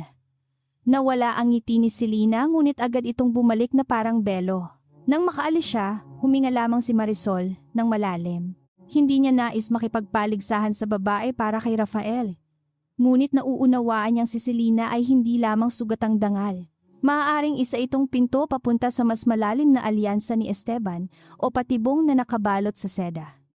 Pagbalik nila sa silid ni Lucio, inilahad ni Nora ang bagong nakita. May malaking halaga na inilipat mula sa pondo ng kabundukan patungo sa isang nakatagong sangay ng San Aurelio Holdings at mula roon ay dumaloy sa isang pribadong kumpanyang pansiguridad. Ang pangalan ng tagapamahala ay hindi direkta ngunit ang lagda ng pag-apruba ay dumaan sa tanggapan ni Esteban. Mas masama pa, may iskedul ng pagbabayad bukas ng gabi. Ibig sabihin, may isa pang kilos na malapit nang mangyari. Bakit magbabayad muli kung akala niya kontrolado na niya ang lahat, tanong ni Rafael. Tumingin si Marisol sa mapa ng kabundukan sa pader saka sa petsang nakasulat sa talaan. Dahil may natira pang kailangang patahimikin. Bigla niyang naisip sina Lola Pacing Lina at ang mga taong nagbigay sa kanila ng pagkain. Nanginginig ang kanyang tinig nang magsalita siya, hindi sa takot kundi sa galit. Hindi siya naghahanap lamang sa atin. Lilinisin niya ang lahat ng makapagpapatunay. Sa kabilang dulo ng lungsod, nakatanggap si Esteban ng ulat mula kay Bruno. Buhay si Rafael kasama ang babaeng taga-bundok at may hawak na mga dokumento mula sa himpilan. Hindi sumigaw si Esteban. Inilapag lamang niya ang telepono at tinitigan ang refleksisyon sa bintana. Sa likod ng kanyang maayos na mukha, lumalawak ang bitak ng takot. Hindi niya kailanman inisip na ang isang babaeng walang pangalan sa lipunan ang magiging tinik na sasabit sa lalamunan ng kanyang paghahari. Kung hindi siya kayang takutin, sabi niya sa sariling anino, sirain ang pangalan niya. Sa mesa kinuha niya ang larawan ni Marisol, na lihim nakuha sa palengke, basa pa ang buhok, at hawak ang sugatang si Rafael. Isang kwento ang madaling gawin mula sa larawan. Isang mahirap na babaeng nagkubli sa bilyonaryo. Isang manlilinlang na nais umakyat sa yaman. Isang panganib sa lalaking minamahal ng bayan. Ngumiti si Esteban. Sapagkat alam niyang ang lipunan ay mahilig maniwala sa dumi kapag itinapon sa mahirap. Sa silid ni Lucio walang nakaalam na nagsimula na ang bagong pag-atake. Si Marisol ay nakatayo sa tabi ng bintana, tanaw ang ilaw ng lungsod na parang libo-libong matang hindi natutulog. Lumapit si Rafael, dala ang bigat ng pasasalamat at higit pa roon. Hindi mo kailangang pumasok pa sa mundong ito, sabi niya. Maaari kitang ilayo, itago, protektahan. Hindi tumingin si Marisol. Hindi ako iniligtas ng gubat upang magtago sa salamin, sagot niya. Kung lalaban tayo, lalaban akong nakatayo. Bago pa tuluyang sumikat ang araw sa lungsod, kumalat na ang larawan ni Marisol na parang apoy sa tuyong damo. Nasa mga pahayagan ang mukha niya, nasa mga telepono ang pangalan niya, at nasa bawat usapan ang kwento ng babaeng tagabundok na di umano'y nagtago kay Rafael upang makalapit sa yaman nito. Walang nagtanong kung sino ang nagputol ng preno. Mas madaling paniwalaan ng lungsod ang isang mahirap na sakim kaysa isang mayamang mamamatay tao. Sa silid ni Lucio, inilapag ni Nora ang unang pahina ng pahayagan sa mesa. Hindi nagsalita si Marisol habang binabasa ang mga salitang humihiwa sa kanyang pagkatao. Tinawag siyang mapanlinlang, ambisyosa at panganib sa isip ng sugatang bilyonaryo. May linyang nagsasabing maaaring ginamit niya ang kahinaan ni Rafael matapos ang aksidente. Nang matapos siya tikom ang bibig niya, ngunit ang mga daliri niyang nakapatong sa papel ay nanginginig sa pigil na galit. Gawa ito ni Esteban, sabi ni Rafael, halos mabasag ang tinig. Nakaupo siya sa gilid ng mesa, maputla pa rin ngunit mas mapanganib ang katahimikan kaysa sigaw. Hindi niya ako kayang patayin ngayon na nakita na ako ng lupon, kaya ikaw ang sisirain. Tiningnan siya ni Marisol at sa kabila ng sakit sa dibdib, ngumiti siya ng mapait. Mas madali akong durugin sa mata nila. Wala akong apelyido na kayang sumalo sa putik. Gustong sabihin ni Rafael na mali siya, ngunit alam niyang hindi iyon totoo. Ang sariling mundo niya ay marunong maghugas ng kasalanan kapag ang may sala ay may tamang apelyido. Ngunit kapag mahirap ang inaakusahan, ang hinala pa lamang ay ginagawang hatol. Tumingin siya kay Lucio at ang matandang abogado ay umiling ng mabigat. Kapag lumaban tayo ng galit, sasabihin nilang desperado tayo. Kailangan nating lumaban gamit ang ebidensiya, oras at tamang saksi. May mga saksi sa bundok, sabi ni Marisol. Ngunit kung tama ang hinala ko, sila ang susunod na tatakutin. Lumapit siya sa mapa at itinuro ang pamayanan ni Lola Pacing, ang lumang daan ng mga truck at ang bahagi ng ilog kung saan natagpuan si Dario. Hindi na siya ang babaeng inilalagay ng pahayagan sa putik. Sa harap ng mesa siya ay naging tagapagbasa ng digmaan at ang bawat lugar na tinuro niya ay may dugong humihingi ng pangalan. Nang tanghali, dumating ang balita na 2 lalaki ang nagtanong sa pamayanan ng mga gumagawa ng uling. Wala pang nasasaktan, ngunit ang mensahe ay malinaw. Si Esteban ay hindi lamang gumagawa ng kwento sa lungsod, nilalagyan niya ng kamay ang lalamunan ng bundok. Si Marisol ay tumayo agad, ngunit hinawakan siya ni Rafael sa pulso. Hindi ka makababalik nang wala tayong bantay, sabi niya. Hindi mo rin sila maililigtas kung ikaw mismo ang mahuhuli. Bumaling siya kay Rafael at sandaling nagtagpo ang kanilang galit. Hindi iyon pag-aaway ng 2 taong magkalaban, kundi banggaan ng 2 sugatang parehong nais sumugod. Kung maghihintay tayo, baka huli na, sabi niya. Kung susugod tayo nang walang plano, matutuwa si Esteban, sagot niya. Masakit tanggapin, ngunit tama siya. Kaya umupo si Marisol, hinila ang talaan at nagsimulang isulat ang mga pangalan ng lahat ng maaaring mabantayan mailipat o mabigyan ng babala bago lumalim ang gabi. Sa kabilang dako ng lungsod, naghahanda si Esteban para sa isang pagtitipon ng mga kasosyo ng Velasco Global. Hindi iyon simpleng tiging, kundi entabladong may ilaw alak at mga ngiting ginagamit upang itago ang kutsilyo. Kasama niya si Selena Aragon, suot ang damit na tila yari sa buwan ngunit ang mga mata ay malamig. Masyado mong minamadali ang babaeng iyon, sabi niya. Ang taong napahiya ay minsan mas mapanganib kaysa sa taong nasugatan. Isang tagabundok lamang siya, sagot ni Esteban habang inaayos ang manggas. Kapag napuno siya ng insulto, magwawala siya. Kapag nagwala siya, maniniwala ang lahat na hindi siya bagay sa mundong ito. Tinitigan siya ni Selena at sa isang sandali may anino ng pagkasuklam na dumaan sa kanyang mukha. Ngunit mabilis niya itong itinago. Siya man ay may sariling hangarin, sariling takot at sariling kasunduang matagal nang nakapulupot sa leeg niya tulad ng mamahaling kuwintas. Kinagabihan, pumasok si Marisol sa malaking bulwagan ng Velasco Global na suot ang simpleng damit na pinili ni Nora. Hindi tumarang niya ngunit malinis ang tabas at hinayaan niyang nakalugay ang buhok na minsang sinuklay lamang ng hangin sa gubat. Si Rafael ay nasa tabi niya nakatukod pa rin, nang bahagya ngunit tuwid ang likod. Nang bumukas ang pinto, tumahimik ang bulwagan. Pagkatapos nagsimula ang bulungan na parang mga insektong gumagapang sa balat. Narinig ni Marisol ang mga salitang sinadyang hindi ganap na hinaan. Babaeng palad, manggagancho, tagapag-alaga na naghangad maging reyna. May ilang tumawa nang napadaan siya.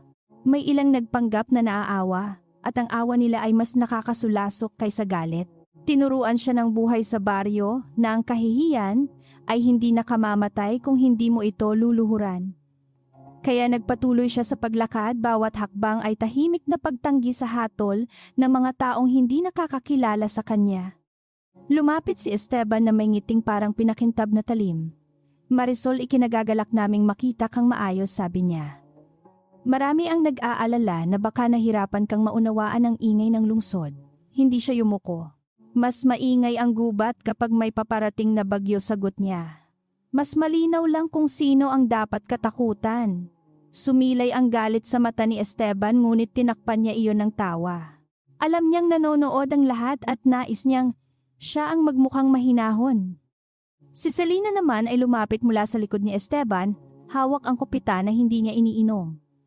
Kahanga-hanga ang lakas ng loob mo, sabi niya kay Marisol. Ngunit hindi ba nakakapagod magpanggap na nauunawaan mo ang mundong ito? Marisol ay tumingin sa mga kumikislap na ilaw sa mga lalaking may singsing at babaeng may batong kumikislap sa leeg. Nakakapagod, sagot niya. Lalo na kapag ang mundong ito ay nagpapanggap na malinis kahit may dugo sa ilalim ng sapatos. May ilang mukha ang namutla. Si Rafael ay bahagyang ngumiti, hindi dahil natuwa siya sa tensisyon kundi dahil nakilala niya ang lakas na unang humila sa kanya mula sa bangin. Ngunit ang ngiti ay nawala nang makita niyang may lalaking lumapit sa mga mamamahayag sa gilid ng bulwagan at inabot ang isang sobre. Ilang sandali lamang may nagsimulang magtanong ng malakas. Ginoong Rafael, totoo bang hawak ni Marisol ang mga personal mong gamit habang nawawala ka? Sumunod ang isa pa. Totoo bang tumanggi siyang dalhin kaagad sa ospital, pagkatapos ay isa pang tinig. May nagsasabing humingi siya ng pera kapalit ng pananahimik. Dumilim ang mukha ni Rafael ngunit bago siya makapagsalita itinaas ni Marisol ang kamay. Hindi niya kailangang sumigaw. Ang katahimikan niya ay may bigat na kakaiba. Kung may tanong kayo, sabi niya, itanong ninyo ng buo. Huwag ninyo akong hiwain gamit ang kalahating kasinungalingan. Lumapit siya sa gitna ng bulwagan. Ang mga ilaw ay tumama sa kanyang mukha at sa unang pagkakataon hindi siya nagtago sa likod ni Rafael. Hindi ko dinala si Rafael sa ospital dahil hinahanap siya ng mga lalaking may baril. Hindi ko kinuha ang gamit niya upang magnakaw kundi upang mailigtas ang ebidensiyang dahilan kung bakit siya muntik mamatay. At kung pera ang gusto ko, mas madali sanang ibenta ko siya sa pumatay kaysa buhatin ko siya sa putik. Isang alon ng bulungan ang kumalat. Itinaas ni Esteban ang kamay na tila nais patahimikin ang lahat. Nakakaantig ang kwento, sabi niya. Ngunit ang kwento ng isang babae ay hindi sapat upang akusahan ang isang buong sistemang pinaghirapan ng pamilya namin. Doon lumapit si Lucio mula sa gilid, dala ang unang bahagi ng dokumentong handang ilabas. Tama ka, Esteban, sabi ng matanda. Kaya hindi kwento ang dala namin. Mga talaan, larawan at galaw ng pera. Naglaho ang kulay sa pisngi ng ilang direktor.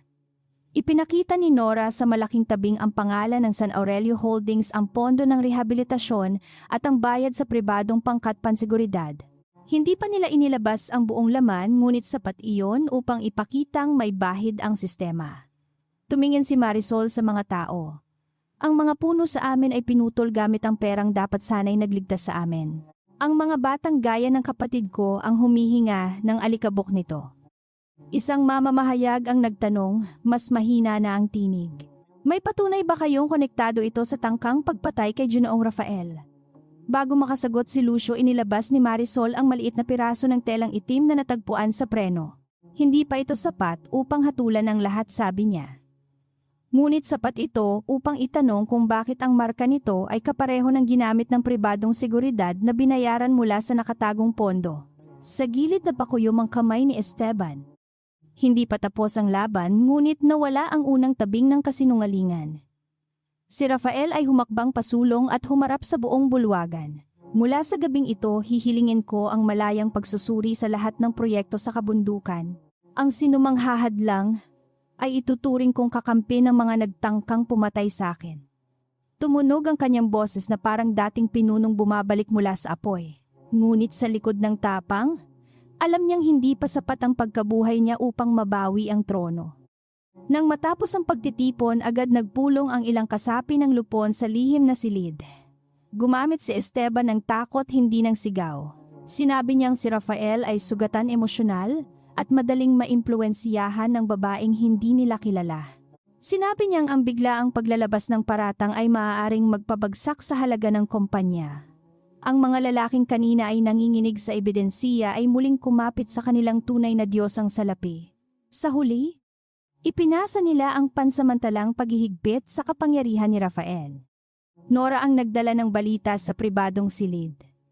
Si Rafael ay hindi na maaaring maglabas ng opisyal na kautusan nang walang pag-aproba ng komite. Ang komite ay pinamumunuan ni Esteban. Sandaling walang nagsalita, Marisol ay nakatayo sa tabi ng bintana, nakatingin sa lungsod na nagliliwanag na parang walang pagtataksil. Ibig sabihin, sabi niya, buhay ka ngunit ikinulong ka nila sa sarili mong bahay. Tumango si Rafael.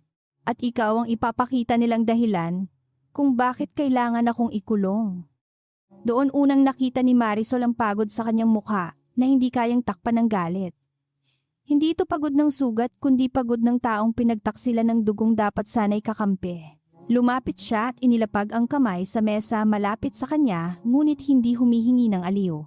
Kung gusto mong sabihin na umalis ako para gumaan ang laban mo, sabihin mo ngayon, wika niya. Pero wag mong sabihin para sa kaligtasan ko iyon kung ang ibig mong sabihin ay para sa katahimikan nila. Napatingin si Rafael sa kanya at may bagay na nabasag sa pagitan nila. Hindi pader kundi huling pag-aalinlangang itinayo ng magkaibang mundo. Hindi ko nais na umalis ka, sabi niya. Natatakot ako na kapag nanatili ka kukunin nila ang lahat sayo. Huminga si Marisol ng malalim. Nasunog na nila ang kubo ng ama ko. Dinungisan na nila ang pangalan ko. Tinakot na nila ang baryo. Ang natitira na lang ay kung papayag akong angkinin nila ang kwento ko. Si Lucio na tahimik na nakikinig tumingin kay Rafael, na parang alam na niya ang susunod na hakbang bago pa ito sabihin. May isang paraan upang pigilan ang ilan sa kanilang galaw, maingat niyang wika. Kapag si Marisol ay manatiling simpleng saksi, madali siyang sirain. Ngunit kung siya ay magkaroon ng legal na ugnayan sa iyo, mahihirapan silang itulak siya sa labas ng usapan. Natahimik si Marisol. Naunawaan niya ang ibig sabihin at kasabay nito ay naramdaman ang lamig sa palad. Hindi agad nasabi ni Rafael, ngunit ang pagtanggi ay hindi sa ideya kundi sa takot na magmukha itong paggamit. Hindi ko gagawing panangga si Marisol. Tumingin sa kanya si Marisol matalim at nasasaktan. At hindi mo rin ako gagawing batang kailangang itago sa likod ng desisyon mo. Napasinghap si Nora ngunit walang nagsalita. Sa gitna ng politika, tsismis at pondo, mas mahirap pa ring harapin ang tanong kung ang puso ba ay bahagi ng plano o biktima nito. Lumapit si Rafael sa kanya dahan-dahan na parang bawat hakbang ay dapat pag-isipan. Kung sasabihin ko ito, hindi ito dahil nais kong bilhin ang tapang mo, sabi niya. Hindi rin dahil utang ko ang buhay ko. Sasabihin ko ito dahil ang laban natin ay iisa na at dahil sa bawat oras na lumilipas, mas malinaw sa akin na hindi ko nais bumalik sa mundong wala ka. Namula ang mga mata ni Marisol, ngunit nanatili siyang tuwid. Hindi niya hahayaang malunod ang talino sa tibok. Rafael, mahina niyang sabi, ang kasal sayo ay maaaring maging gintong hawla. Maaaring sabihin ng lahat na nakuha ko na ang gusto ko kahit katarungan ang habol ko. Tumango siya, tanggap ang bigat ng bawat salita. Kaya ikaw ang magtatakda ng kondisyon. Sa labas ng silid, patuloy na umaandar ang lungsod. Sa loob, ang isang panukalang maaaring magligtas o sumira sa kanila ay nakabitin sa pagitan ng dalawang taong parehong sanay magsakripisyo. Tumingin si Marisol sa mga dokumentong nasa mesa sa larawan ng mga pinutol na puno sa pirasong metal ni Lina at sa listahan ng mga pangalan ng taong kailangang protektahan. Pagkatapos ay tumingin siya kay Rafael, sa lalaking una niyang natagpuan sa putik at ngayon ay nakatayo sa harap niya bilang kapwa sugatan, kapwa lumalaban. Kung papayag ako, sabi niya, hindi ako magiging palamuti sa tabi mo.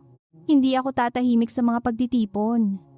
Hindi mo ako itatago kapag nagsimula ang tunay na laban. Hindi kita itatago, sagot ni Rafael. Tatabi ako sa'yo. May katahimikang sumunod, mabigat ngunit malinaw. Si Marisol ay hindi ngumiti sapagkat hindi iyon sandali ng pangarap na may bulaklak at musika. Iyon ay kasunduan sa gitna ng apoy sumpa sa harap ng mga bangkay na hindi pa nabibigyan ng hustisya. Kung ganoon, sabi niya, sa wakas tatanggapin ko. Hindi bilang babaeng binili ng apelyido mo, kundi bilang kakamping pipiliing lumaban sa tabi mo. Ang balita ng nalalapit na kasal ni Rafael Velasco at Marisol Dalisay ay sumabog sa lungsod na parang ikalawang bagyo. May mga tumawa, may mga nagalit, at may mga nagtanong kung paano nakapasok ang isang babaeng taga-bundok sa pinakamatibay na pader ng isang dinastiya. Hindi nila alam na sa likod ng mga larawan, bulaklak at pahayag ng tagapagsalita, walang romantikong katahimikan. Ang bawat imbitasyon ay pain at ang bawat ilaw sa kasal ay sadyang itinapat sa mga aninong nais nilang mahuli. Si Marisol ay nakaupo sa harap ng salamin habang inaayos ni Nora ang kanyang buhok. Hindi siya sanay sa bigat ng sutlang damit ni sa kinang ng hikaw na ipinahiram mula sa taguan ng pamilya Velasco. Sa salamin nakita niya ang isang babaeng maaaring pagkamalang prinsesa kung hindi mapapansin ang galos sa mga kamay. Hindi niya itinago ang mga galos. Para sa kanya ang mga iyon ang tunay na alahas, patunay na hindi siya inahon ng kapalaran mula sa lambot kundi sa laban. Nanginginig ka, sabi ni Nora habang marahang inaayos ang belo. Hindi dahil sa kasal, sagot ni Marisol. Dahil alam kong may gagalaw ngayong araw. Si Nora ay hindi ngumiti. Sanay na siya sa mga pulong at dokumento, ngunit ibang bigat ang dala ng araw na ito. Sa kapilyang pribado ng mga Velasco naroon ang mga direktor, kasosyo, mamamahayag at mga taong binayaran upang manood. Naroon din ang mga mata ni Esteban kahit ngumiti man ito sa harap ng altar. Sa kabilang silid, tahimik si Rafael habang inaayos ni Lucio ang butones ng kanyang Amerikana. Hindi pa lubos na magaling ang sugat niya, ngunit naibalik na niya ang tindig ng lalaking hindi madaling pabagsakin. Gayunpaman, sa loob niya ay may takot na hindi nauukol sa bala o kapangyarihan. Natatakot siyang baka ang kasalang ito, kahit pinili ni Marisol ng may malinaw na isip, ay maging tanikalang ibibintang sa kanyang leeg habang buhay. Ang pag-ibig ay nagsisimula ng humalo sa tungkulin. At iyon ang mas delikado. Hindi pa huli upang baguhin ang paraan, sabi ni Lucio. Tumitig si Rafael sa singsing na nasa palad niya. Payak ito, walang mahal na bato ayon sa hiling ni Marisol. Hindi ko siya pipigilan kapag umatras siya, sagot niya. Ngunit kung lalakad siya papunta sa akin, sisiguraduhin kong hindi siya mag-iisa sa kahit anong apoy. Sa pinto narinig nila ang mahinang pagtapik. Pumasok si Tomas, suot ang malinis na damit, ngunit may ubo pa ring pinipigil. Kailangan mo siyang alagaan, sabi ng bata kay Rafael. Seryoso ang mukha, na tila matandang hukom. Hindi lang dahil ate ko siya. Dahil kapag sinaktan mo siya, kahit mahina ang baga ko, hahanap ako ng paraan para kagatin ang paa mo. Napatawa si Lucio at kahit si Rafael ay napangiti. Lumuhod siya upang maging kapantay ni Tomas. Mas natatakot ako sa iyo kaysa sa lupon, sabi niya. At pangako hindi ko siya ikukulong sa mundong hindi marunong gumalang sa kanya. Nang tumunog ang kampana, tumayo ang lahat.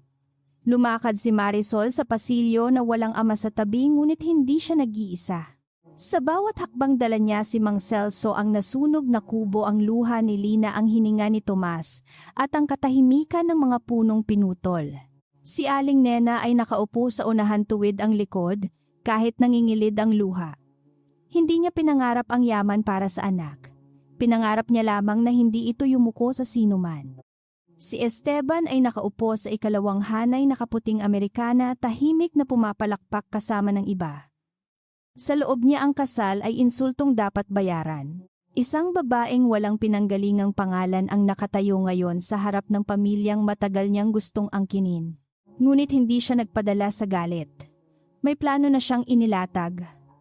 Kung hindi matitinag si Marisol sa kahihiyan, titibagin niya ito sa pamamagitan ng taong pinakamadali nitong mahalin at pinakamahirap nitong protektahan. Habang ipinapahayag ni Rafael at Marisol ang kanilang panata, may maingat na paggalaw sa labas ng kapilya.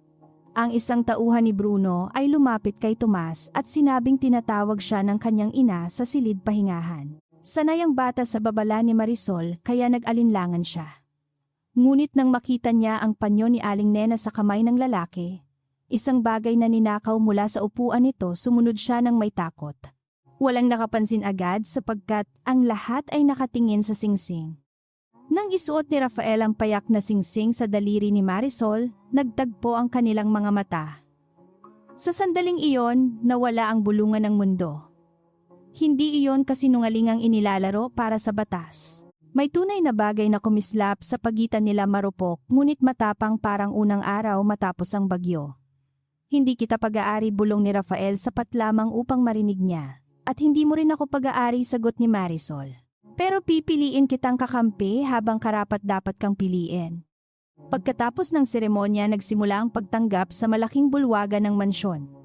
May musika, kristal at pagkaing hindi kayang pangalanan ni Tomas kung naroon pa siya. Doon napansin ni Marisol ang bakanting upuan ng kapatid. Una, inakala niyang nasa tabi ng ina. Pagkatapos ay nakita niyang si Aling Nena ay hinahanap din ito sa karamihan. Ang lamig na pamilyar sa panganib ay umakyat sa batok ni Marisol. Hindi siya sumigaw. Sumingit siya sa mga panauhin, hinawakan ang pulso ni Rafael. At isang salita lamang ang sinabi. Tomas! Ang mukha ni Rafael ay agad nagbago. Wala nang bagong kasal, wala nang tagapagmana, tanging lalaking handang kumilos.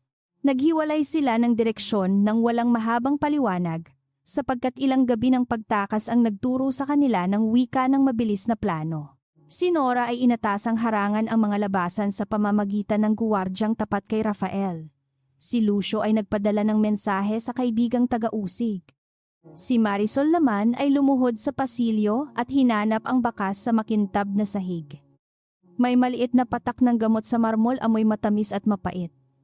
Kinuha niya iyon sa dulo ng daliri, inamoy, at naalala ang halamang ginagamit upang pahinain ang kabayo sa lumang paligsahan. Hindi sapat upang pumatay. Sapat upang pahinain si Tomas. Sa tabi ng pinto ng serbisyo, may hibla ng tela mula sa damit ng bata at putik na hindi galing sa hardin ng mansyon. Dinala siya sa lumang bodega ng bulaklak, sabi ni Marisol. May daan doon patungo sa likod na kalsada.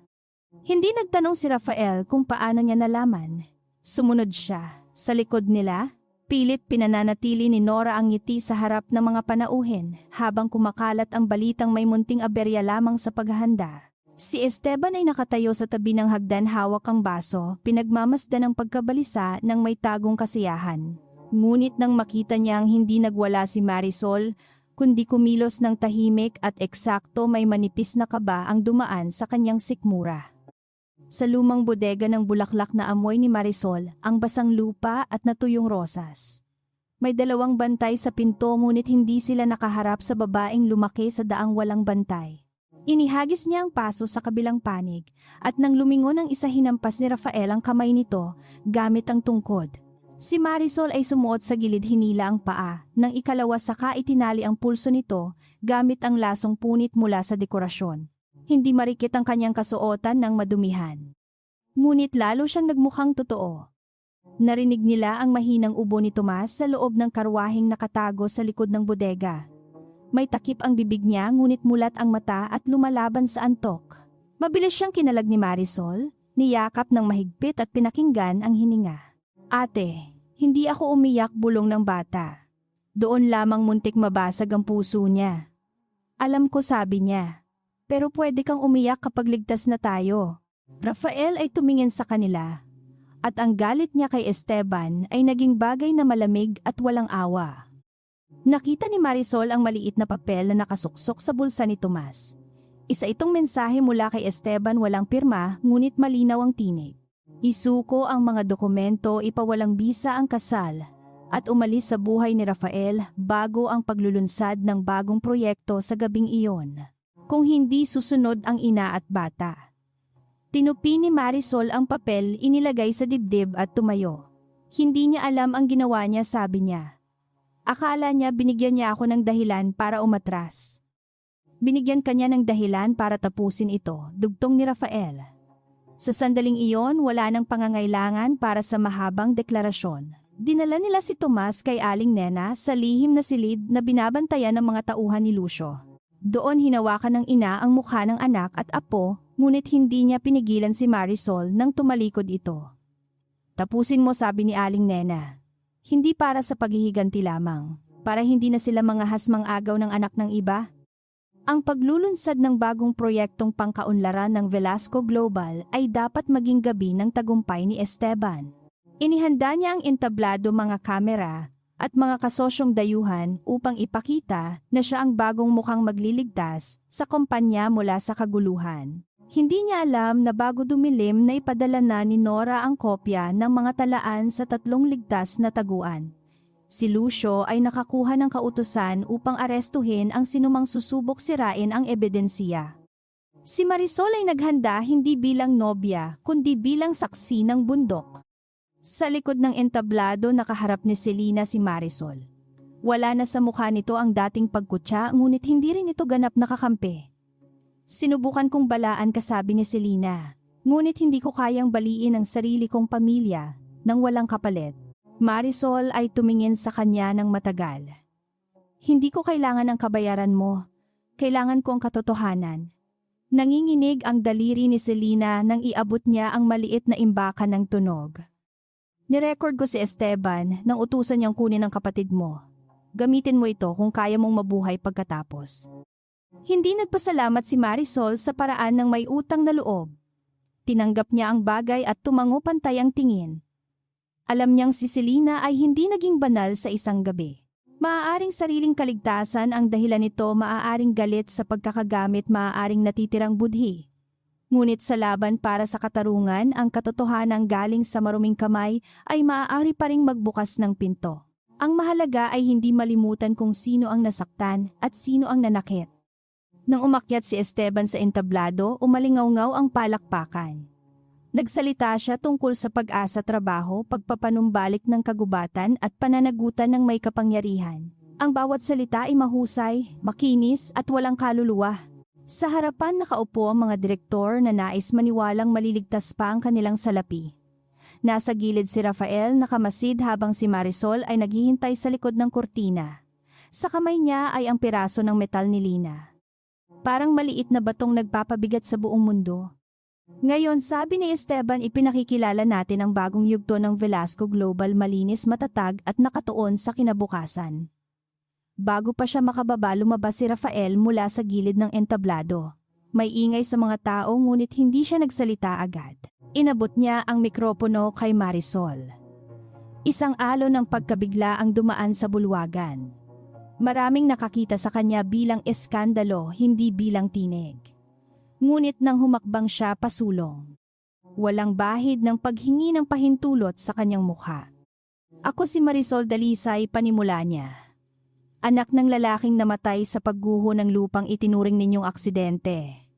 Ate ng batang kinuha ngayong araw upang patahimikin ako. Asawa ni Rafael Velasco, ngunit bago iyon saksi ako ng bundok na ninakawan ninyo ng tinig. Walang gumalaw. Pinindot ni Nora ang tabing at lumitaw ang mga dokumento, larawan, daloy ng pera at pangalan ng San Aurelio Holdings. Pagkatapos ay pinatugtog ang boses ni Esteban na malamig na nag-uutos na kunin si Tomas. Ang bulwagan ay sumabog sa sigawan. May tumayo, may nagkubli ng mukha, may direktor na halos madapa sa pag-atras. Si Esteban ay nanigas sa entablado. At sa unang pagkakataon nakita ng lahat ang takot na hubad sa kanyang mga mata. Sinubukan niyang agawin ang mikropono ngunit humarang si Rafael. Hindi nasabi nito. Tapos na ang paggamit mo sa pangalan natin. Dumating ang mga opisyal mula sa gilid, dala ang kautusan ni Lucio. Ngunit si Bruno, na nakatago sa likod, ay kumilos bago sila makalapit. Hinila ni Bruno si Esteban palabas sa likod ng entablado habang nagkakagulo ang mga tao. May umalingaw-ngaw na putok, hindi tumama sa tao, ngunit sapat upang maghasik ng takot. Rafael ay hahabol sana ngunit pinigilan siya ni Marisol. Hindi dito, sabi niya. Maraming tao. Tumingin siya sa direksiyong tinakasan nila at nakita sa isip ang ruta patungo sa paradahan sa lumang daan ng serbisyo at mula roon pabalik sa kabundukan. Si Esteban sa kanyang desperasyon ay tatakas sa lugar na unang nagtago ng kanyang kasalanan. Sa gitna ng kaguluhan lumapit si Lina kasama si Lola Pacing na lihim na dinala ni Nora bilang saksi. Nakita ni Marisol ang bata at naramdaman ang bigat ng lahat ng ipinangako. Hindi pa tapos, sabi ni Rafael sa tabi niya. Ngunit ang tinig niya ay hindi na puno ng pag-aalinlangan. Ngayon ay alam niyang hindi lamang nila ibinunyag ang krimen. Binuksan nila ang kulungan ng halimaw. Marisol ay hinawakan ng kanyang kamay, hindi bilang palamuti ng bagong asawa, kundi bilang mandirigmang pumipili ng kasama.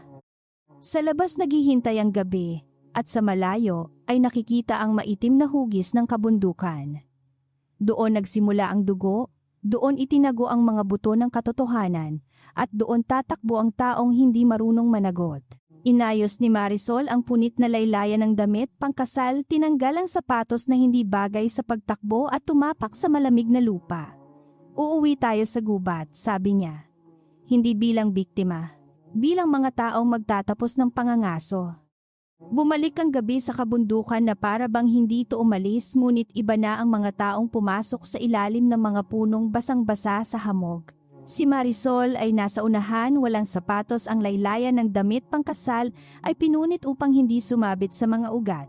Sa likod niya si Rafael, may sugat na hindi pa ganap naghihilom, ngunit matatag ang bawat hakbang. Kasama nila ang mga tauhan ng taga-usig, ilang bantay na tapat kay Lucio, at mga taong bundok na handang magsalita. Tumakas si Esteban patungo sa lumang daan ng mga truck kasama si Bruno at 3 natitirang tauhan. Akala niya ang gubat ay lugar na muli niyang magagamit bilang takip tulad ng paggamit niya rito sa mga patay dokumento at kasinungalingan. Hindi niya naunawaan na ang gubat ay hindi kanya.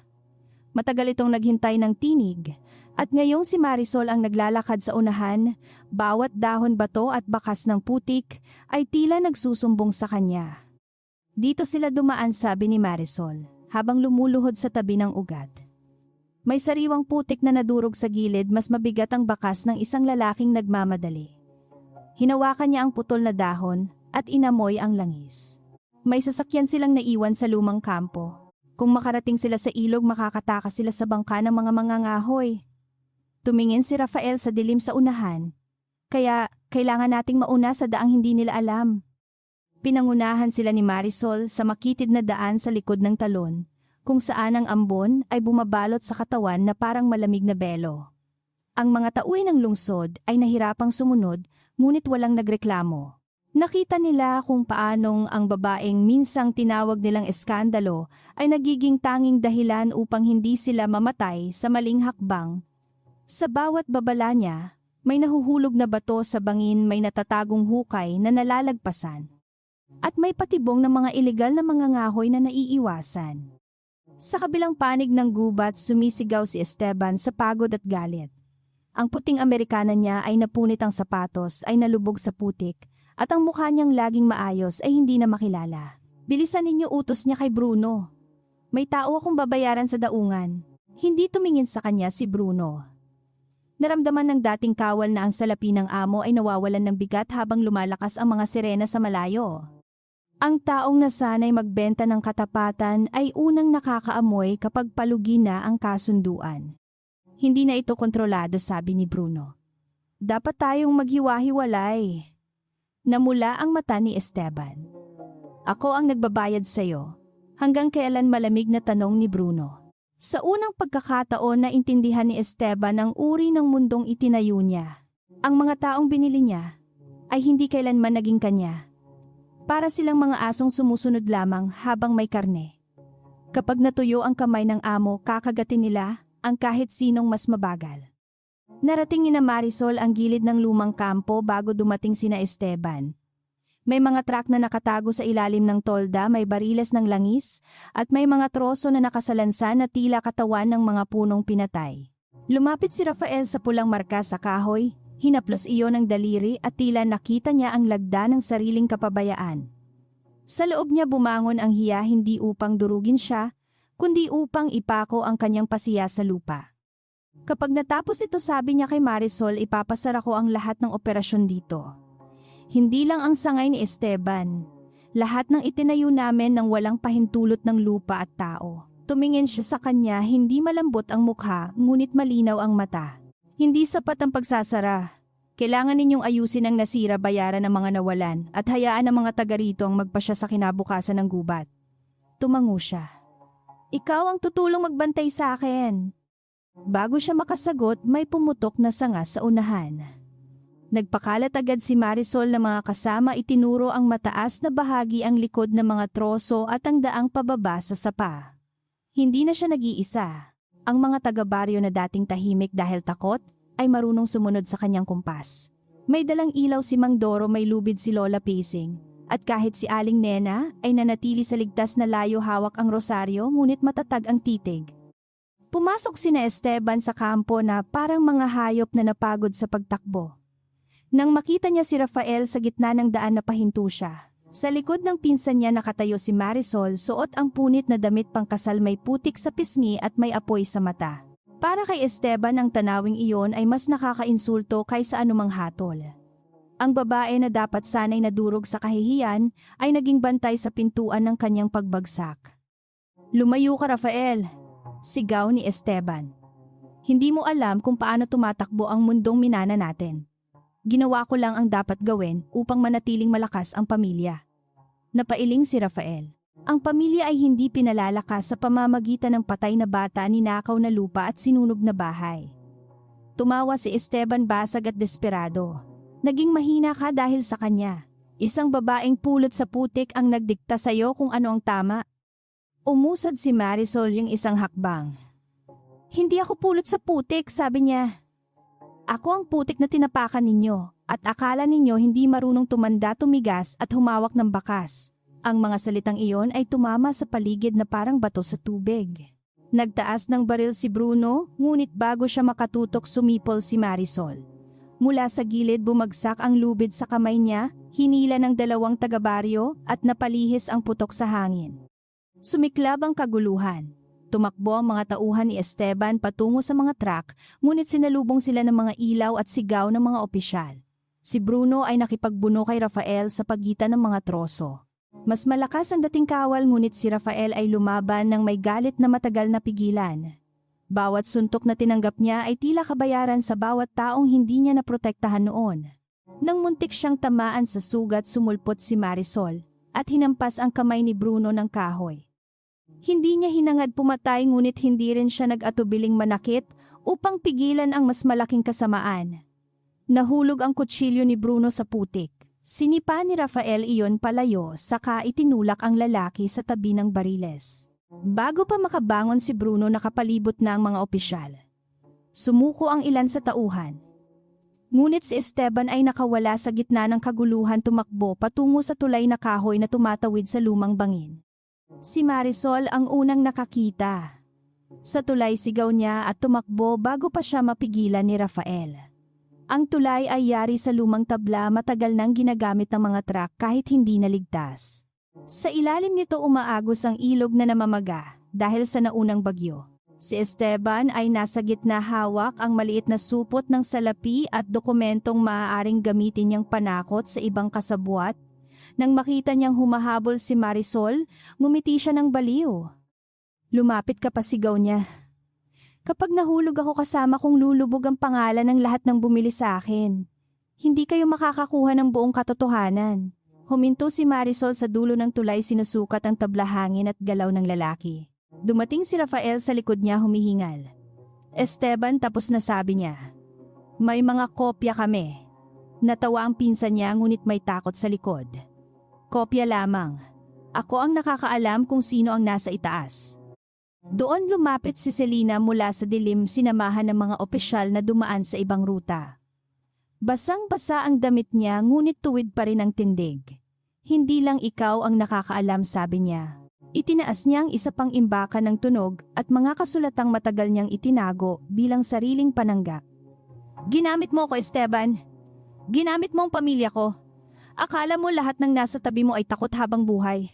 Kumurap si Esteban at sa unang pagkakataon, nawala sa mukha niya ang huling anyo ng kontrol.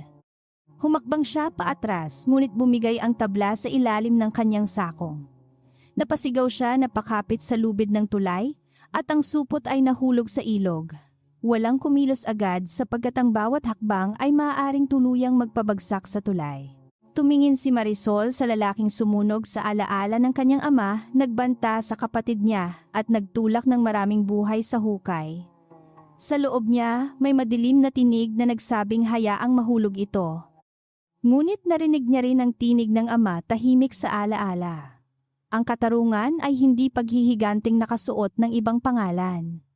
Huminga si Marisol, kinuha ang lubid sa baywang at inihagis kay Esteban. Kumapit ka, sabi niya. Hindi makapaniwala si Esteban. Bakit? Dahil hindi ikaw ang magpapasya kung paano matatapos ito. Ang mga taong sinaktan mo ang haharap sa iyo sa liwanag. Tinulungan siya ni Rafael at ng mga opisyal na hilahin ang lubid hanggang makaladkad si Esteban pabalik sa ligtas na bahagi. Nang makaluhod si Esteban sa putik, wala na siyang natitirang kamahalan. Ang kanyang mukha ay basang-basa sa ulan at takot. Inilagay ng opisyal ang posa sa kanyang kamay at ang tunog ng bakal ay tila huling sagot ng gubat sa lahat ng sigaw ng kapangyarihan. Tumingin siya kay Rafael, naghahanap ng dugo, awa o lumang pagkakamag-anak. Ngunit ang nakita niya ay pinto na tuluyang nagsara. Pinsan, pakiusap niya. Pamilya tayo, sumagot si Rafael ng mababa. Hindi mo naalala iyon nang pinutol mo ang preno ko. Dinala si Esteban at Bruno pababa sa bayan habang nagsisimula ang bukang liwayway. Sa unang sinag ng araw, nakita ng mga taga-baryo ang mga trak talaan armas at mga taong dati nilang kinatatakutan na isa-isang inilalabas mula sa kampo. Si Lina ay nakatayo sa tabi ni Lola, pasing hawak ang larawan ng ama. Nang lumapit si Marisol, inabot ng bata ang kamay niya. Walang malaking salita. Ngunit sa munting kapit na iyon, naramdaman ni Marisol na may isang patay na sa wakas ay nagsisimulang makauwi. Lumipas ang mga linggo, ngunit hindi tumigil ang pagyanig sa lungsod. Bumagsak ang mga direktor, nakasabwat na huli ang mga opisyal na tumanggap ng suhol at nabuksan ang mga kasong matagal nang itinago sa ilalim ng tatak na aksidente. Ang pahayag ni Rafael ay naging mas maikli kaysa inaasahan ng marami. Inamin niya ang pagkukulang ng pamumuno, ipinangako ang pagbabayad pinsala at isinuko sa malayang pangkat ang pagsusuri sa lahat ng proyekto. Hindi siya nagtago sa likod ng mabuting layunin. Pinili niyang panagutan ng pinsalang pinayagan ng kanyang pangalan. Si Marisol naman ay hindi naging tahimik na funan sa mansyon. Itinatag niya kasama ang mga taga-bundok ang konsehong magbabantay sa gubat pondo sa pagpapagamot ng mga batang naapektuhan at paaralang nagtuturo hindi lamang ng pagbasa sa aklat, kundi pagbasa sa lupa. Marami pa ring nanghusga sa kanya. May nagsabing masyado siyang matigas, may nagsabing masyado siyang ambisyosa. Ngumiti lamang siya. Natutuhan niyang kapag natatakot ang makapangyarihan sa tinig ng babae, tatawagin muna nila itong ingay bago aminin katotohanan. Sa bahay ni na Marisol, gumaling ng bahagya si Tomas sa tulong ng bagong gamutan at malinis na hangin matapos itigil ang operasyon ng mga truck. Hindi na kailangang umubo ang bata tuwing dadaan ang alikabok sa daan. Si Aling Nena ay muling nakapagtanim ng mga halamang gamot sa bakuran at minsan ay pinagtatawanan niya si Rafael kapag mali ang hawak nito sa asarol. Hindi na ito bilyonaryong panauhin sa kanilang lupa. Unti-unti natuto siyang maging tao bago maging tagapagmana. Isang hapon, bumalik sina Rafael at Marisol sa lugar kung saan niya ito unang natagpuan. Wala na ang wasak na sasakyan, wala na ang dugo sa bato, ngunit naroon pa rin ang ilog na umuungol sa ibaba. Nagdala sila ng punlang nara at itinanim iyon sa gilid ng daan. Tahimik sila habang tinatabunan ang ugat ng lupa. Para kay Rafael iyon ay paghingi ng tawad na hindi matatapos sa isang araw. Para kay Marisol iyon ay pangakong ang nasunog at pinutol ay maaaring magkaroon ng bagong simula. Hindi ganito ang inakala kong magiging buhay ko, sabi ni Rafael habang pinagmamasdan ng punla. Akala ko ang pinakamahirap na laban ay nasa silid pulong. Napangiti si Marisol marahan ngunit tunay. Ang pinakamahirap na laban ay ang manatiling mabuti kapag kaya mong maging makapangyarihan. Tiningnan siya ni Rafael at sa kanyang mga mata ay wala na ang dating pagdududa. Kaya kailangan kita. Umiling siya ngunit may lambing sa mukha. Hindi mo ako kailangan bilang tungkod. Kailangan mo kong kasamang magsasabi kapag naliligaw ka. Lumapit siya at hinawakan ng kamay nito ang kamay na minsang humila sa kanya mula sa bangin at ngayon ay may lupa sa ilalim ng kuko. Kung maliligaw ako, hanapin mo ako, sabi niya. Kung ikaw ang mapagod, bubuhatin kita. Hindi na itutunog ng kasunduang ginawa sa gitna ng panganib. Ito ay naging panatang hinubog ng putik dugo, pag-aalinlangan at pagpili sa isa't isa araw-araw. Sa pagitan ng mga puno ang katahimikan ay hindi nabanta. Ito ay pahinga. Sa mga sumunod na taon, naging alamat sa San Isidro ang gabing iniligtas ng babaeng taga-bundok ang isang bilyonaryo. Ngunit sa bawat pagsasalaysay, itinutuwid ni Marisol ang kwento. Hindi raw siya nagligtas ng mayaman upang maging funan. Iniligtas niya ang isang buhay, at sa pagligtas na iyon ay nabuksan ang pinto sa katotohanang matagal nang nakabaon. Kung nagbago man ang kapalaran niya, hindi iyon dahil sa apelyidong nakuha niya, kundi dahil hindi niya ipinagbili ang sariling dangal nang inalok siya ng takot. At si Rafael sa tabi niya ay natutong ang tunay na yaman ay hindi ang lupang pag-aari kundi ang lupang pinangangalagaan. Kapag gabi at umuulan, minsan ay bumabalik sa kanya ang tunog ng basag na preno at dumadagundong na bangin. Ngunit kasunod noon ay ang tinig ni Marisol na nagsasabing huwag siyang pumikit, kaya hindi siya pumipikit. Pinipili niyang tumingin, managot, magmahal at lumaban sa rungsaw na minsang muntik maging libingan. Nagsimula ang tahanang hindi na kayang sunugin ng sinuman.